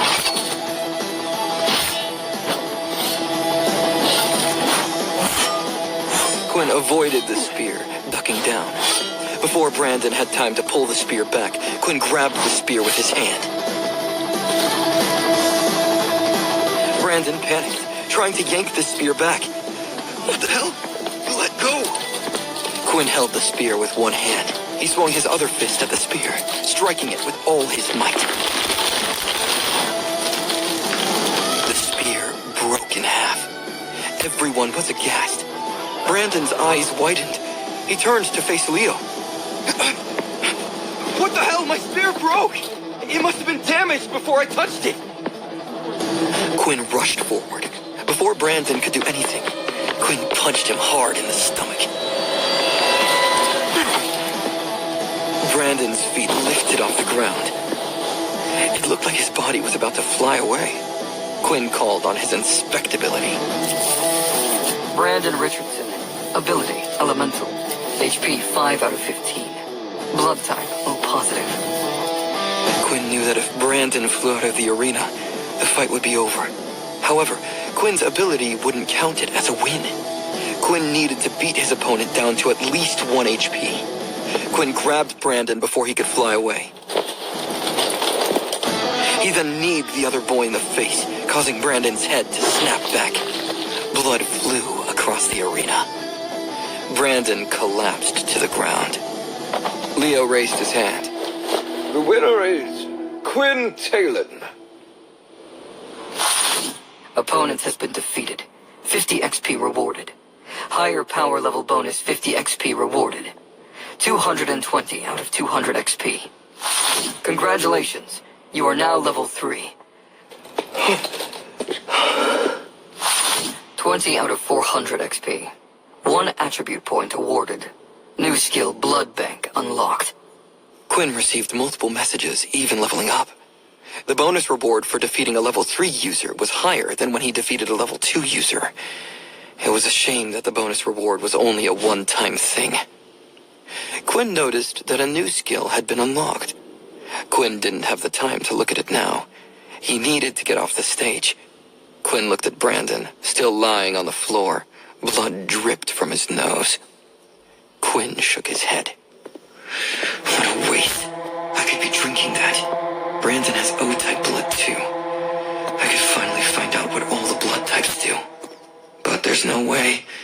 Everyone is watching me right now. Two soldiers appeared out of thin air. They took Brandon away to the infirmary. Before Quinn could leave the arena, two students shouted from the crowd. A blonde boy took the lead. That's not fair. Brandon was using a damaged weapon. His friend joined in. Yeah, and that idiot decided to attack him anyway, even after the spear broke. Quinn should be punished. Both boys were friends with Brandon. One was a level 2.5 user named Frank, and the other was a level 3 user named Loop. Leo stepped into the arena. He picked up the broken spear, inspecting it. I can guarantee you that all the weapons in this hall are in perfect condition. They've all been given the same amount of care. Frank jumped in frustration. Then how can you explain the spear breaking? Either the weapon was damaged, or Quinn cheated and used his ability. The crowd mumbled to each other as they heard these accusations. They saw Quinn's power level, but not many knew that Quinn had no ability. Students wondered if he had super strength as his ability. Leo smiled, waving his hands slowly. Settle down, everyone. There's no need for any of this. I can guarantee that no abilities were used in this fight. Frank wasn't letting it go. How can you be so sure? Aaron stepped forward, quieting all the students. You fool. Will you stop being so disrespectful to the teacher? Do you not know who he is? This is Sergeant Leo, better known as the Blind Swordsman. The gossip came back with a vengeance. Students weren't even whispering anymore. The name Blind Swordsman was well known. He played a key role in winning the Great War. Loop focused on the wrong detail of Aaron's revelation. He's blind. That means he definitely couldn't tell anyone used an ability.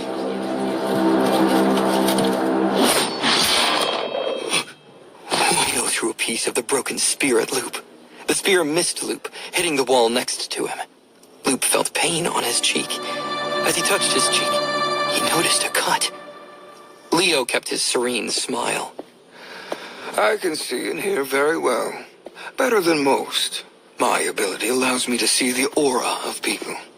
When people start to use their ability, their aura changes depending on what ability they're using. I'm telling you now, Quinn didn't use an ability. The students settled down after that. It was a memorable first day for all of them. Class was finally over. It was time for them to head to their rooms. Leo stood in the room after the students left. Something felt wrong. He inspected the spear again, but found nothing out of the ordinary. Leo had kept something secret from the student. He'd noticed something strange about Quinn the moment he stepped into the weapons hall. Quinn's aura looked different from the rest of the students. The aura reminded Leo of the aura of a beast, or the donkey. Quinn's aura didn't belong to a human. Leo came to a decision. Pull up the file on Quinn Talon for me. Leo's watch vibrated. File found. Leo felt the broken spear, thinking of what could have done this. What is his ability? The watch's screen changed. No ability. Power level 1. Leo dropped the broken spear to the ground. What are you hiding, Quinn?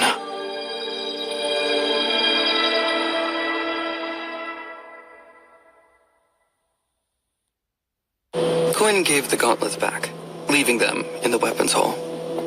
They didn't belong to him. They were only meant to introduce him to new weapons. Quinn knew that he'd be able to find a weapon again. He just needed to wait until his first portal outing. On the way back to his room, Quinn decided to use his extra stat point. He opened the status screen. HP, 20 out of 20. Strength, 12. Agility, 12. Stamina, 12. All stats are currently halved due to being in direct sunlight. The system was consistent with his last level up. Quinn gained 5 points of HP and 1 stat point, just like last time. Thankfully, there was no evolution this time. However, it still bothered Quinn that his stats were halved while out in sunlight. A time would come when he'd need to fight in the sunlight. Quinn knew he should count himself lucky. Vampires in novels often burn to a crisp when in direct sunlight. However, it still felt like a major liability. Quinn added the stat point to agility.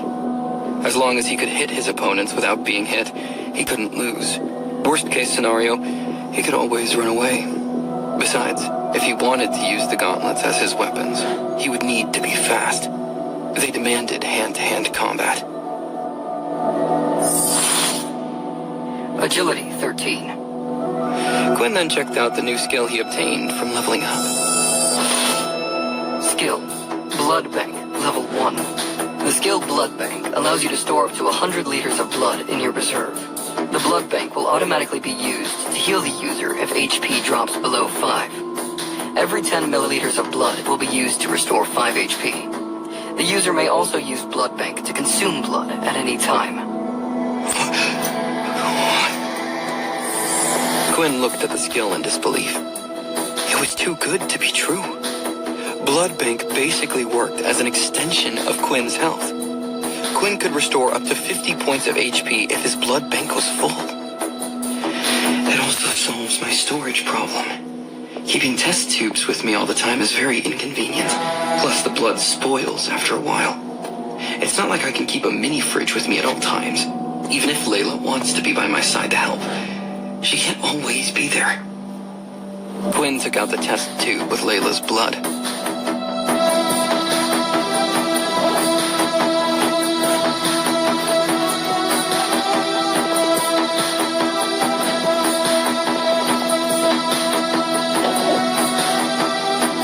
The blood still looked fine.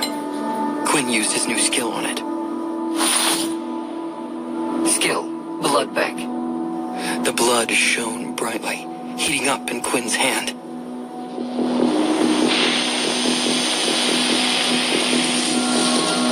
After a moment, the test tube appeared empty. The blood disappeared. Blood Bank, 10 out of 100. Your hunger grows. The last time that message had appeared, Quinn panicked. However, things had changed. As long as he had blood bank stocked up, he wouldn't have to worry about losing control.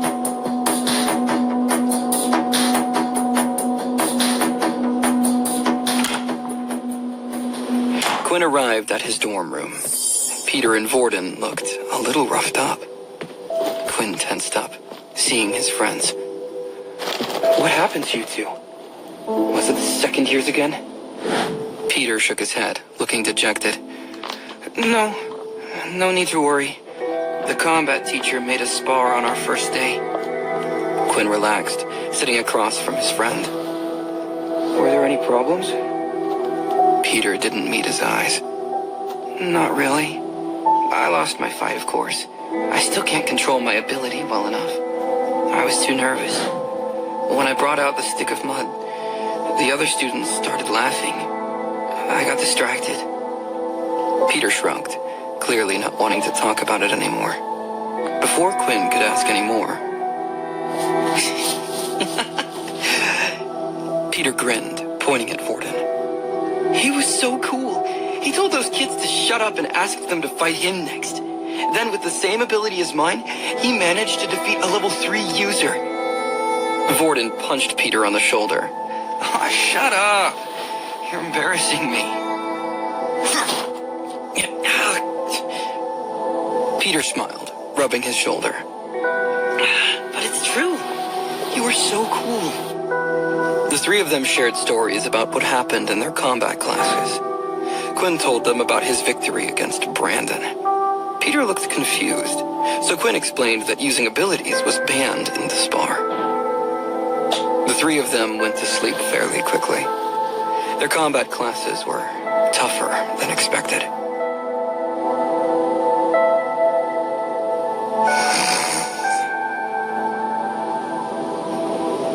Quinn woke up to a new message on his system. Daily quest complete. 5 XP has been rewarded. 25 out of 400 XP. Your hunger grows. Your HP will now drop by -1 HP every hour until human blood has been consumed. The message appeared roughly 2 days after he last consumed blood. This meant from here on out, he needed to consume blood every 2 days. Skill, Blood Bank. 10 milliliters of blood will be consumed. Would you like to proceed? Yes. A sweet fragrance entered his mouth. The hunger dissipated, as though it had never been there. Now he just needed Layla's help to fill the blood bank.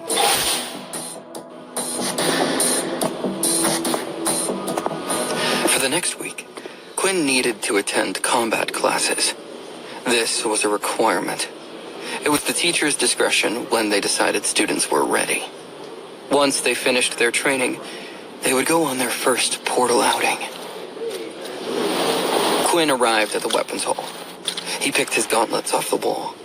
Other students did the same with their weapons. Leo stood at the front of the classroom.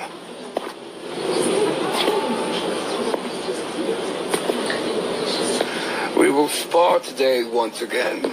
However, this time you will pick your opponents. You will fight for a minute each before switching to your next opponent. The battlefield isn't a controlled environment like this. You will encounter multiple enemies with a variety of abilities.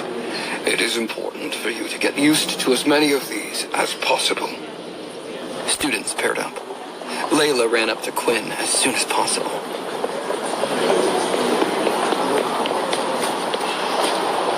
She winked at him. Don't worry, Quinn. I'll let you win the first one. Leo walked towards the two of them.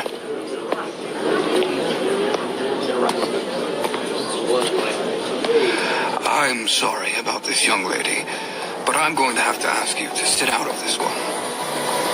Layla then took a step back. Leo pulled out his katana and pointed at Quinn. Show me what you got, boy. Don't hold back.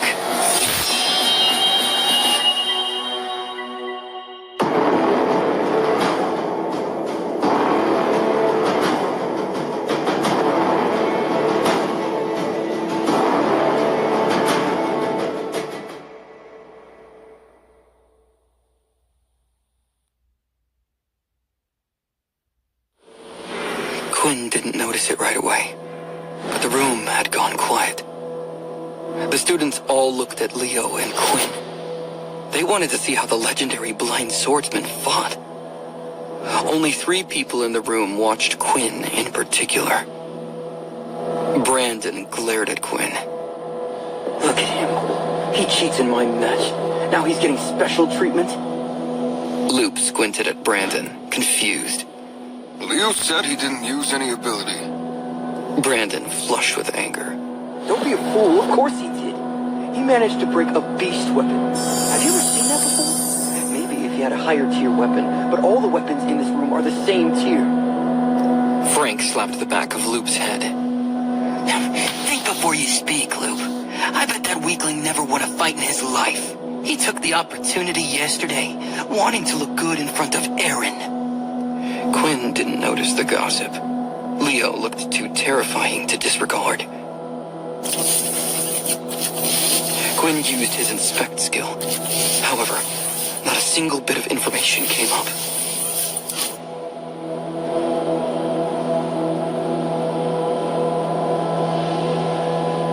A new message appeared. A strong opponent has appeared. Defeat the opponent for an instant level up. Blood rushed through Quinn's body with excitement. He never planned to go easy on Leo. but he also didn't want to raise suspicions by going too hard. However, with a reward like that, Quinn figured he'd come up with an excuse later. Quinn knew that the XP requirement for a level up doubled with every level. He'd do anything to skip all of that hard work. Leo grinned. What's wrong? Quinn blinked. He'd been staring at Leo for a long time without saying anything. Quinn shifted into a fighting stance. Nothing. Sorry, sir. Leo stretched his neck, getting ready for the fight. All right, students. Get ready. The spar starts now. Weapons clashed around the room. Quinn noticed the students around him didn't try very hard. The students were more interested in Quinn and Leo. Brandon's group watched Quinn closely. Leo dashed forward with a strike.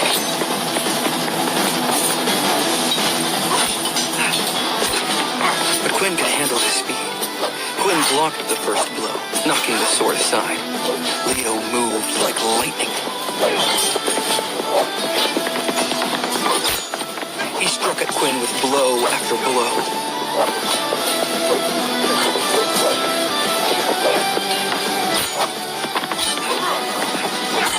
Quinn managed to keep up, blocking everything. Leo laughed. A bit sloppy, but your reflexes are good. Let's take it up a notch.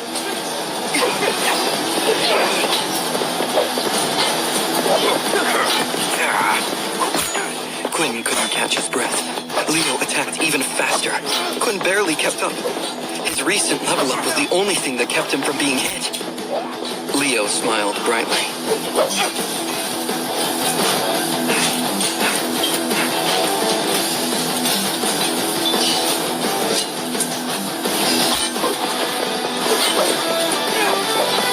Leo sped up again. His sword became a blur. Quinn got knocked around like a rag doll. Sweat covered his face. The students thought Leo was playing with Quinn. But Leo was truly impressed. Although Quinn looked silly, he managed to block the attacks with his gauntlets. Leo lunged forward.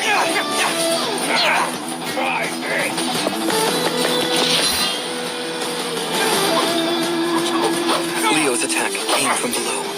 Quinn held out both hands to block the attack, but the blade phased through his hands.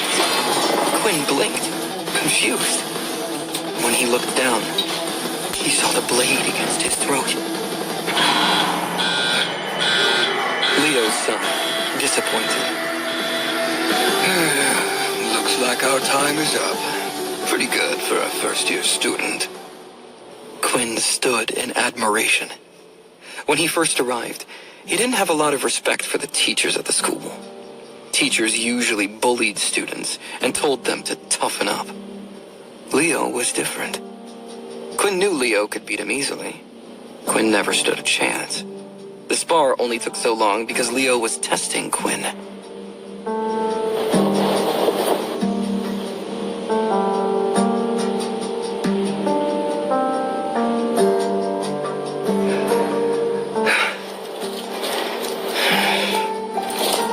Quinn threw his gauntlets aside. He bowed. Please, would you teach me how to fight?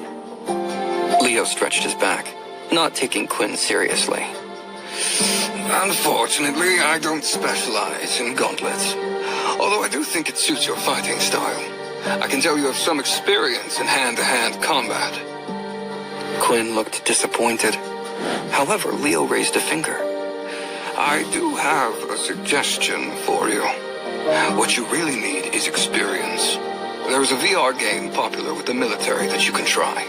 Abilities aren't prohibited in the game, so you might have a tough time. Still, it could be of use. Quinn bowed again. Thank you so much.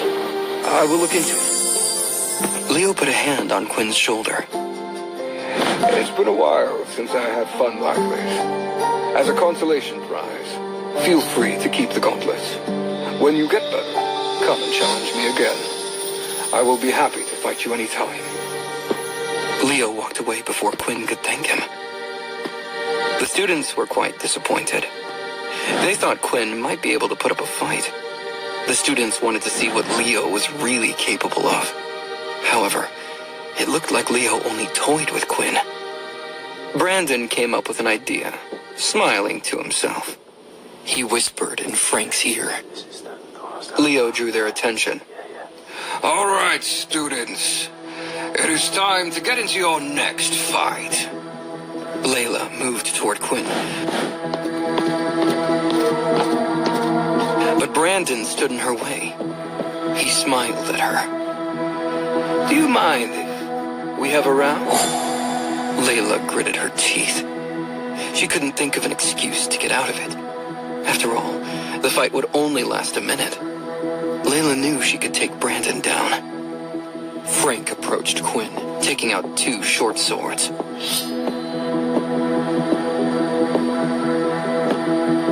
Please, allow me to be your next opponent. Quinn shrugged. I don't see why not. Quinn didn't mind. He thought only of the 50 XP he received every time he defeated an opponent. Quinn would level up in no time at this rate. Fighting in the weapons hall was his best chance of getting XP. Leo clapped his hands together. Begin!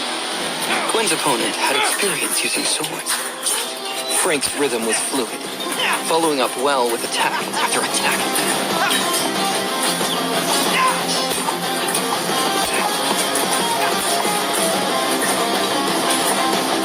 However, the boys' movements were slow.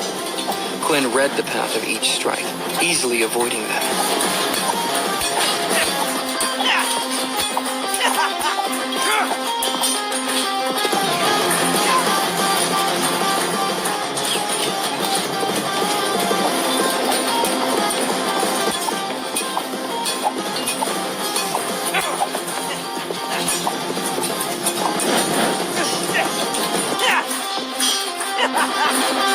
Meanwhile, Brandon didn't do much in his fight against Layla. He didn't charge in. He didn't attack.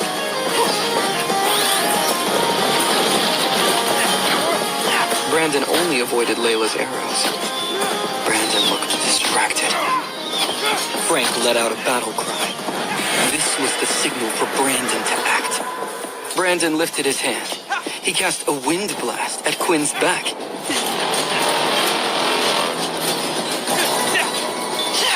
Quinn watched Frank's blades. He stood, ready to block. However, a strong force pushed Quinn from behind. It knocked him off balance. Frank's swords sliced through Quinn's stomach. 10 out of 20 HP.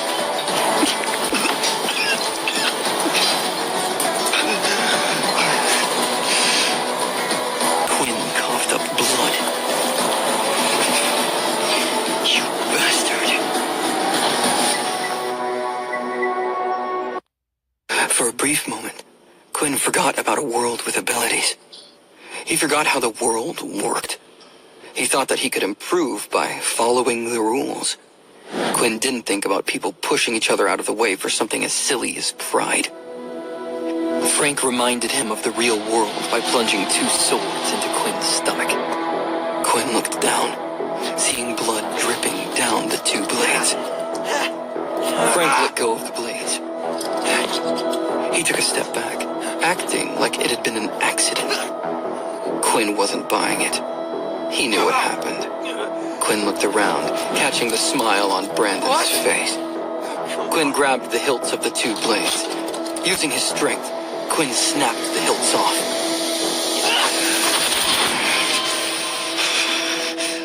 With the blades still in his stomach, Quinn walked towards Frank. So you want to play games? Fine. Let's play games. You've taken my blood. It's only right that I take some of yours. As Frank heard these words, he took another step away from Quinn. Fear rushed through Frank as he looked into Quinn's eyes. Why is my body shaking? I can't be scared of this weakling. He's only a level 1 user. He can't touch me. Quinn moved in, bloodthirst in his eyes. Before Quinn finished casting his skill, his gauntlet was knocked away by a blade. Leo pointed his sword at Quinn. Enough. Two wrongs don't make a right. Frank visibly relaxed. However, Leo turned on him. Don't think your plan went unnoticed. I will not have students who can't follow the rules in my class. You and Brandon can leave your weapons here.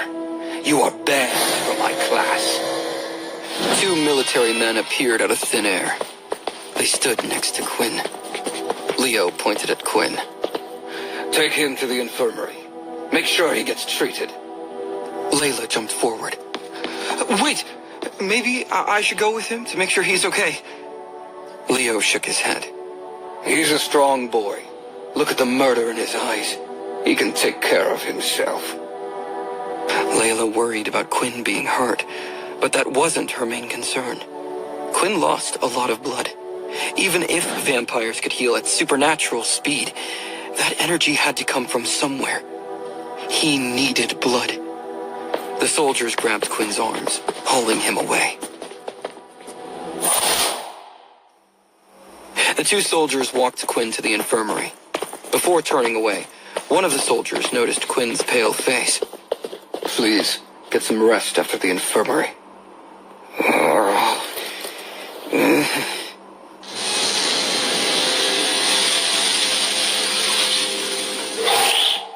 Quinn watched as the two soldiers teleported away.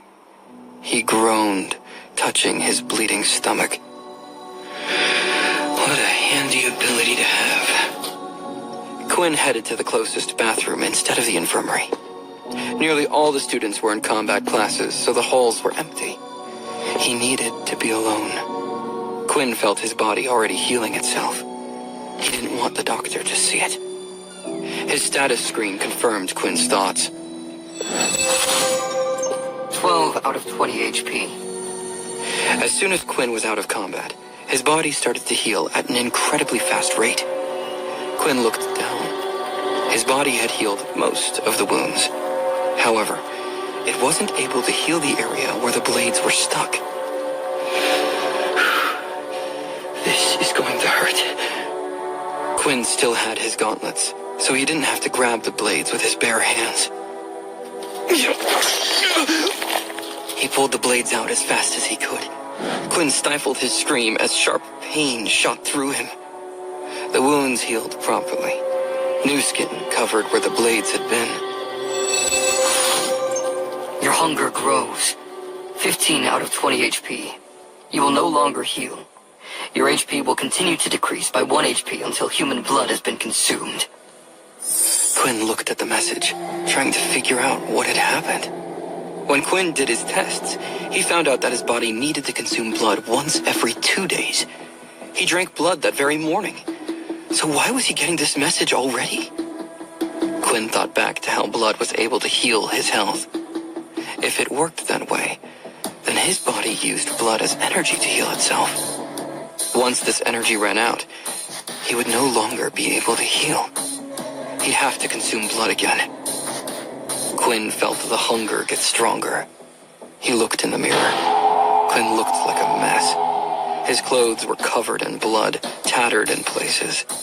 Still, he cracked a smile. His teeth were sharper. It felt different from the last time. Quinn didn't panic. He felt calm.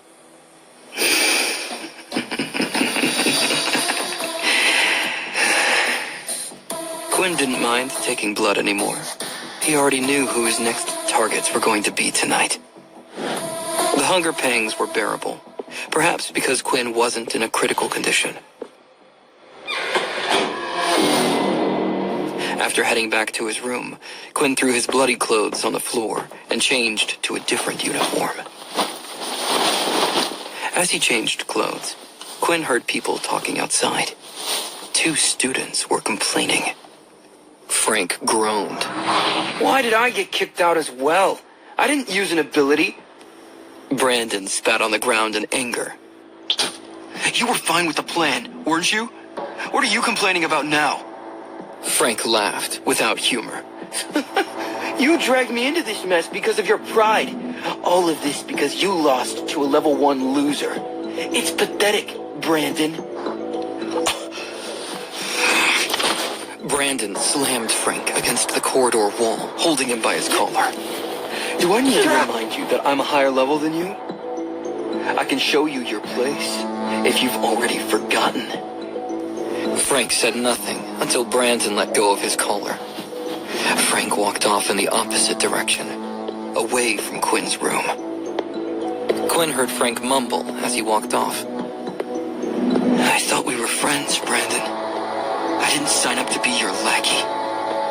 Brandon slammed the door as he entered his room. Quinn smiled to himself. Oh, it breaks my heart to see their friendship struggle.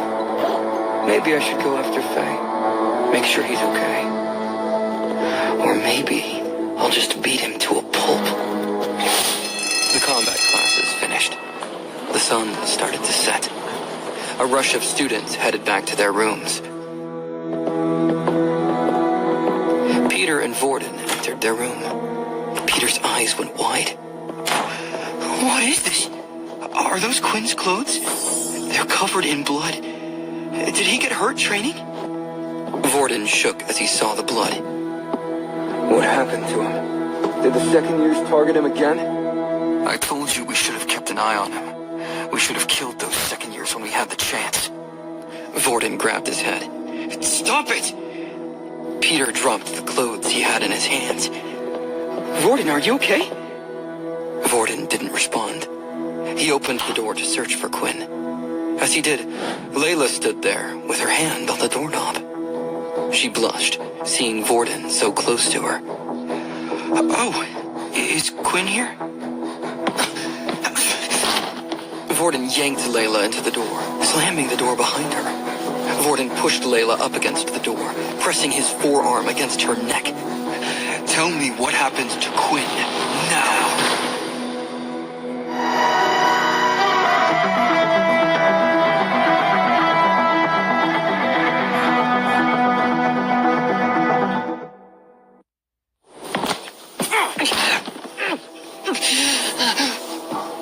Layla found it difficult to breathe. Her legs kicked against the door, but she couldn't catch a breath.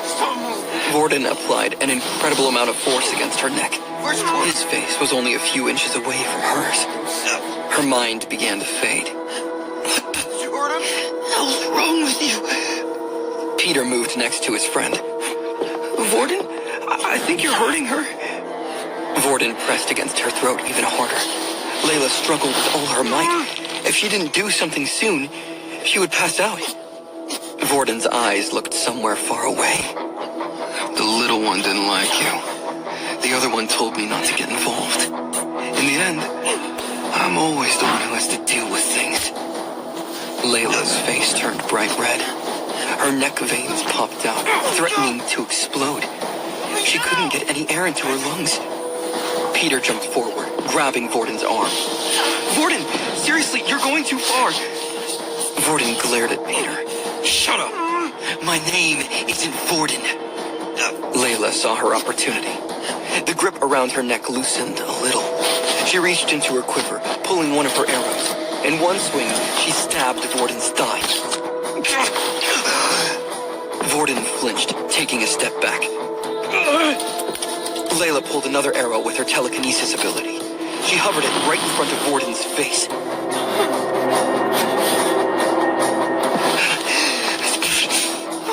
Don't move, you psycho.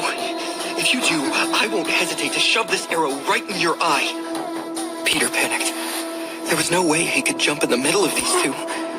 He was too scared of getting hurt. Layla coughed, keeping her eyes on Vorden. I don't know why Quinn asked me to look out for you. If you ask me, he's better off with someone like you. Vorden's face softened. Wait, Quinn really said that? Look, I'm sorry about what happened. I just want to know what happened to Quinn. Vorden's eyebrows twitched as he spoke. His personality changed completely.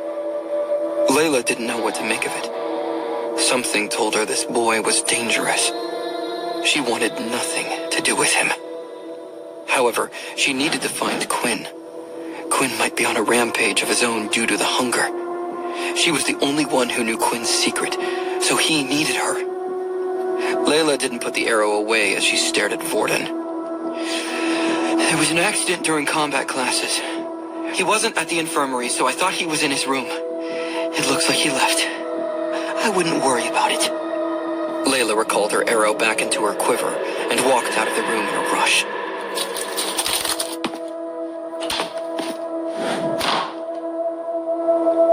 Vorden lifted the arrow out of his leg with telekinesis. He copied her ability. Vorden dropped the arrow to the floor. Peter cleared his throat, gathering his strength. Hey, are you all right? You are acting strange. Vorden shook his head, not looking at Peter. Yeah, I'm fine. Voices began to argue in Vorden's head. He could do nothing to stop them. She's lying to you. Did you see how she rushed off? Let's follow her. Let's try asking the other students who were in the same combat classes as Quinn. They might be able to tell us who did this to him. Oh, payback. I like it. On the way back, Layla can get into an accident. Vorden tried to keep things from escalating. No, I told you she's just Quinn's friend. Can't you see that she's just as worried about Quinn as we are? She's a good person. Well, I don't like her. I agree. We should get rid of her. Peter placed a careful hand on Vorden's shoulder. Are you okay?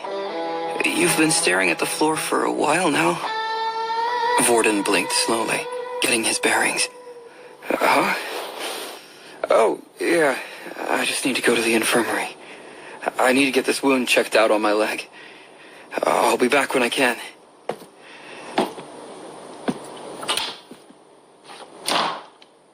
Peter stood alone in the room, not sure what to do. He wished he had Quinn with him. He always knows what to do in a situation like this. Quinn, where did you go? Quinn followed Frank from a safe distance. It didn't look like Frank was headed out of the school. Time was running out for Quinn. 12 out of 20 HP. If he lost any more HP, Quinn would have to search for Layla. He'd have to find Frank another time. Quinn couldn't let that happen. He wouldn't have a chance like this again. His enemies didn't split off on their own very often. Frank headed up the stairs toward the rooftop. Quinn reached the door leading to the rooftop. He opened it slightly, stealing a glance at the other side. Frank was the only person he could see up there. Lady Luck is on my side today. Quinn put on his mask. He also hid his watch, so Frank wouldn't see his ability level. The school didn't have that many level 1s. Frank had just fought Quinn. If Frank saw Quinn's watch, he'd be able to put 2 and 2 together. Quinn needed to move quickly. The door would signal to Frank that he wasn't alone. Quinn had a very small window of time to put an end to the fight. Quinn pushed open the door and ran over to Frank. As soon as Frank turned around, he saw a sharp claw and a masked man. Frank was too slow to react. He lifted his hand, but he couldn't stop the blow. The claw connected with Frank, drawing blood. It felt like 5 sharp knives were cutting him at the same time. The force was so strong that it managed to throw Frank into the air. Quinn had never felt stronger. With the gauntlets and the level up, he felt unstoppable. Frank flew until his body hit a gated fence. He collapsed on the floor, passing out. 11 out of 20 HP. Frank didn't even have the chance to use his ability. It was over in an instant. Blood dripped from his arms, creating a small puddle of blood. Before Quinn realized it, his teeth grew into fangs. He walked over to Frank, feeling his heart beating faster. The fragrance of Frank's blood reached Quinn, but he didn't care for the spilled blood.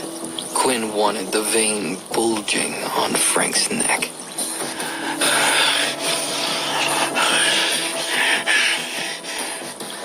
Quinn lifted Frank slightly off the ground.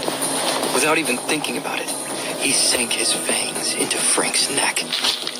Quinn drank deeply as notifications appeared before him. 20 out of 20 HP. Blood bank has been filled with 100 milliliters. A-positive blood type has been consumed. +1 strength stat. 50 XP has been awarded. Quinn enjoyed the last few drops of blood. The door to the rooftop opened, knocking him out of his high. Loop walked through the door, looking annoyed. Hey, Frank, are you up here? Why did you want to meet me on this roof? Hey! Loop finally noticed the scene in front of him. His eyes widened as he noticed a masked figure with its teeth in Frank's neck. Blood covered both of them. Loop jumped forward. You monster! Get off of him! Peter waited patiently for his friends to come back. He wanted to go with Vorden, but the way Vorden had acted earlier gave him second thoughts. It didn't make sense for Vorden to attack Layla, no matter how worried he was. It was irrational. Something else made him unnerved. When Peter called him by name, Vorden said that wasn't his name. Peter wasn't sure what he had meant by that. Peter's mind kept turning, thinking about what he should do.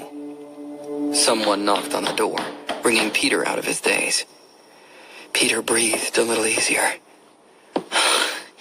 Are you guys back already? As soon as Peter opened the door, he regretted it. He tried to close it again, but the other person pushed it open. Peter fell to the ground. Mono stood in the open doorway. Looks like he's not here. Mono walked in, followed by 2 second years. Peter didn't have a good feeling about this. He remembered the last time they had met and how Mono had given Vorden a warning. Peter also recognized the second-year student behind Mono. It was the same student who kept Peter from going into the assembly hall to help Vorden. Mono shrugged, looking at Peter for the first time. Well, since you're the only one here, why don't you come with us? We have plans in motion. You might be the perfect person to help us. Peter knew he had no choice. Mono was a level 6 ability user. He was stronger than any of the current first years. Peter knew if he refused, he would become a target. Not even Vorden would be able to help Peter. These guys were too strong. Loop arrived to see his friend being held by a monster. Loop and Frank had agreed to meet on the roof to discuss what combat classes they should change to, now that they had been kicked out. When Loop arrived at the roof, he saw Frank covered in blood. It was dark, so it was hard to see clearly. However, Loop saw red-eyed as the creature sank its fangs into Frank. Loop thought it was a monster at first, but he soon realized that the monster wore a school uniform. Whatever you are, how's my A bone grew out of Loop's body. It grew to the size of a small sword and was just as sharp. Loop pulled it out and threw it straight at Quinn.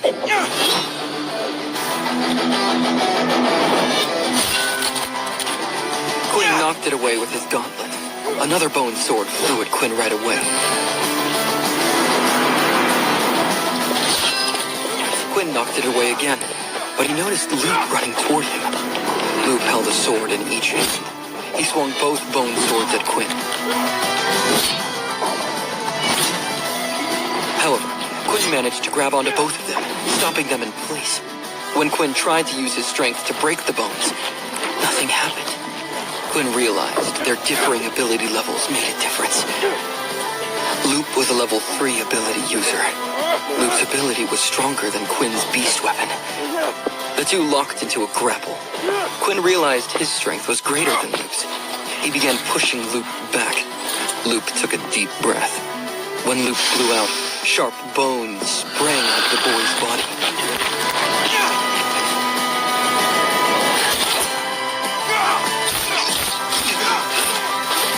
The bone spikes pierced Quinn's body all over. Luckily, Quinn avoided getting hit on the head. His hands were also protected by the gauntlets.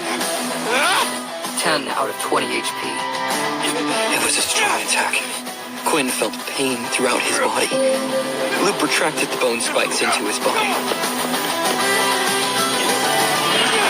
He was ready to do the same again. As he breathed in, Loop noticed Quinn swipe his hand like a claw. Loop ducked down. Instead of hitting Loop, Quinn's attack hit the air. The red lines disappeared into nothing. Loop stabbed Quinn's foot with a bone sword. Let's see what you're hiding under that mask. Loop grabbed Quinn's mask.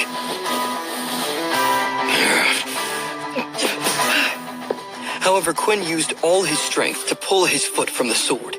The bone sword stuck in his foot, ripped through his skin, and tore through his shoes. Quinn's foot was a mangled mess, but he was free. Quinn jumped back, ignoring the pain. He wanted to create distance between himself and Loop. This is bad. Loop has a strong ability, and he's a good fighter. My sloppy skills aren't going to save me. I'm stronger than him, but that doesn't mean anything if I can't hit him. 5 out of 20 HP. Blood Bank auto use. 10 out of 20 HP. 90 milliliters left in the blood bank. In an instant, Quinn's foot had healed. That's it. This is my only chance. His plan has to work. 20 out of 20 HP. 70 milliliters left in the blood bank. Quinn used the rest of his blood bank to heal himself. As long as Quinn didn't take a fatal blow, he was sure the system would heal him in time.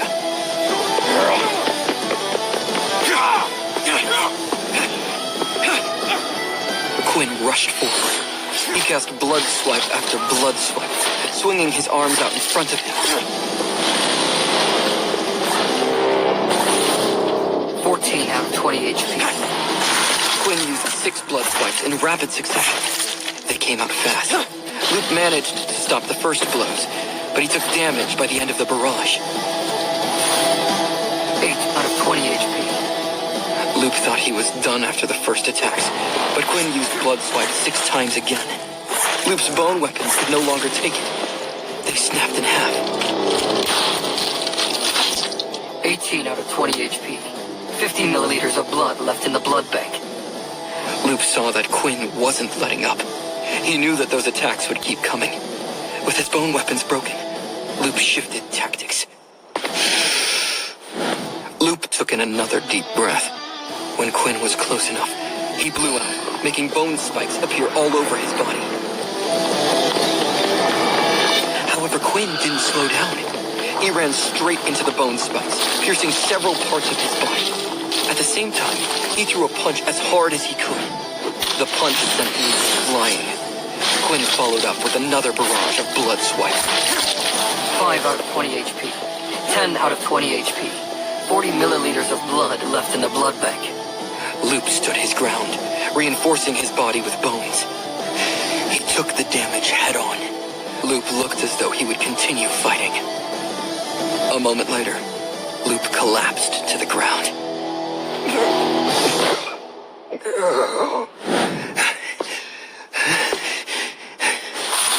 Opponent has been defeated. 50 XP has been received. 130 out of 400 XP. Quinn caught his breath. The fight was a lot tougher than I thought it was going to be. The only reason I could be that reckless was because of this blood bank skill. I don't want to think about what would have happened if I didn't have it. Quinn glanced back at Frank, still knocked out on the ground. Quinn realized that after he bit someone, they remained asleep for a while. This was good to know, but he wouldn't be feasting on Frank for now. He wanted a taste of Loop instead. Quinn walked over to Loop's body and cast his inspect skill. Loop savvy. Ability, bone manipulation. HP, 1 out of 25. Blood type, O negative. Finally, let's find out what the O blood type can do.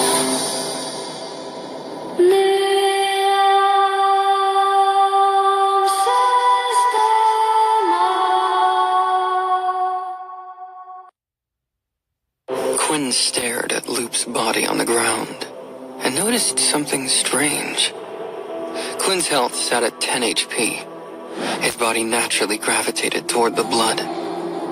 Whenever Quinn's health dropped, the hunger intensified. That was expected. However, Quinn hadn't expected his 2 canine teeth to lengthen as well. The elongated fangs made it easier to pierce a victim's neck. Although Loop was already bleeding, Quinn could have drunk from the open wound. However, that would only grant him an extra stat point. To fill his blood bank, he needed a steady, direct supply. Whenever he bit into someone, his instincts guided him to the optimal spot where he could draw the most blood. Quinn lifted Loop's body from the ground, their faces only inches apart. I don't know whether it's a good thing or a bad thing, but I'm finding it easier every time I do this. Quinn opened his mouth wide. His fangs lengthened.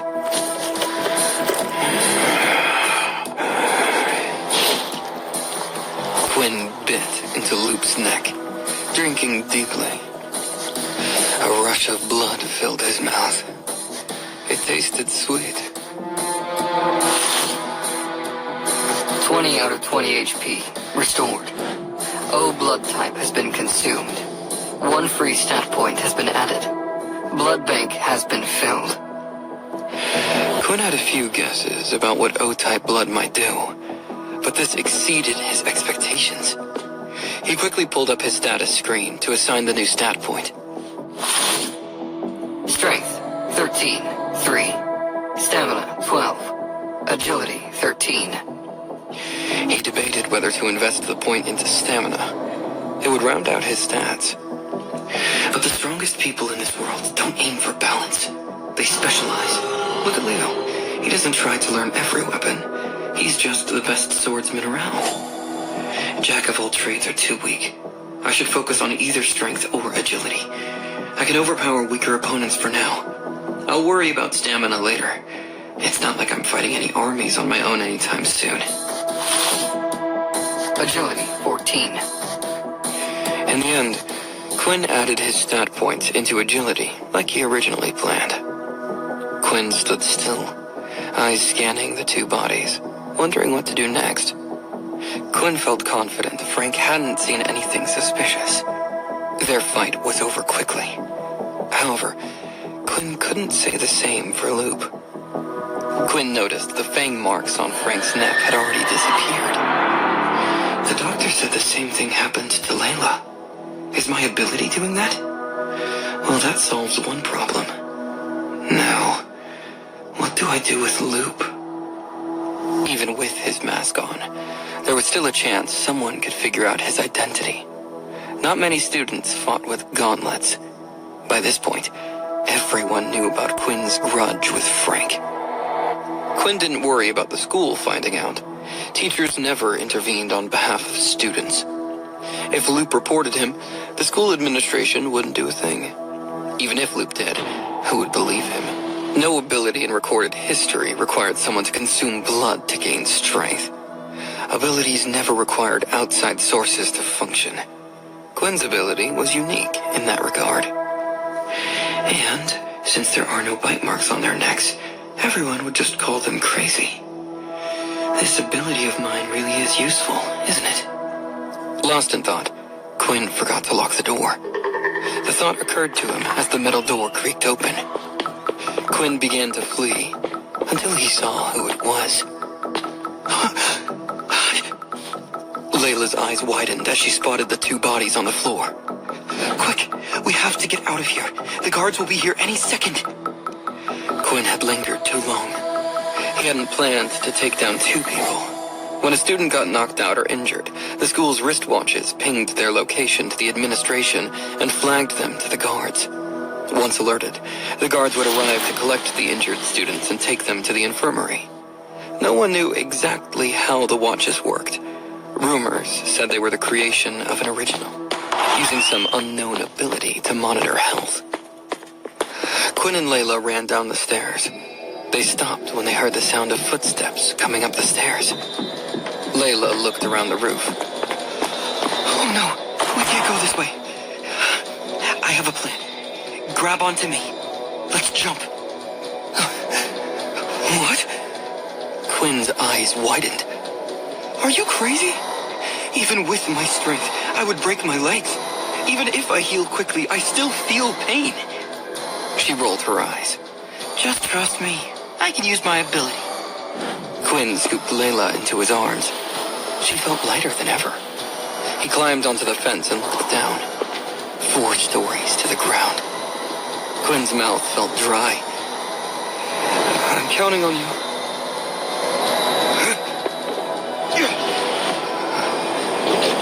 Quinn leaped off the roof, holding Layla. As they plummeted, Layla closed her eyes and focused. The air around them shifted. Quinn felt their fall slow. They reached the ground safely. Quinn could barely speak. That was awesome. You can fly? Layla looked annoyed. No. My ability isn't that strong yet. At the most, I can only slow us down. Now come on. We're not in the clear yet. The guards are nearby. The two of them headed back to the dorms. As they walked, Quinn recounted everything that had happened on the rooftop. Layla bit her nails, anxious. Aren't you worried that Loop might tell someone what happened? Quinn shrugged. Not really. He has nothing to gain from it. Without proof, no one would believe him anyway. There is a chance that if he finds out it was me, he could come back with the others and attack me. I can't fight all those guys at once. Layla sighed. That's true. Most students have already formed gangs to protect each other. Anyone left is too weak to be asked to join any alliances. Oh, I know. Why don't you create your own group? I could be your lieutenant. Of course, we would keep your ability a secret. Quinn rubbed his chin, thinking. That's not a bad idea. We're going to keep being targeted. I should ask Vorden if he knows anyone.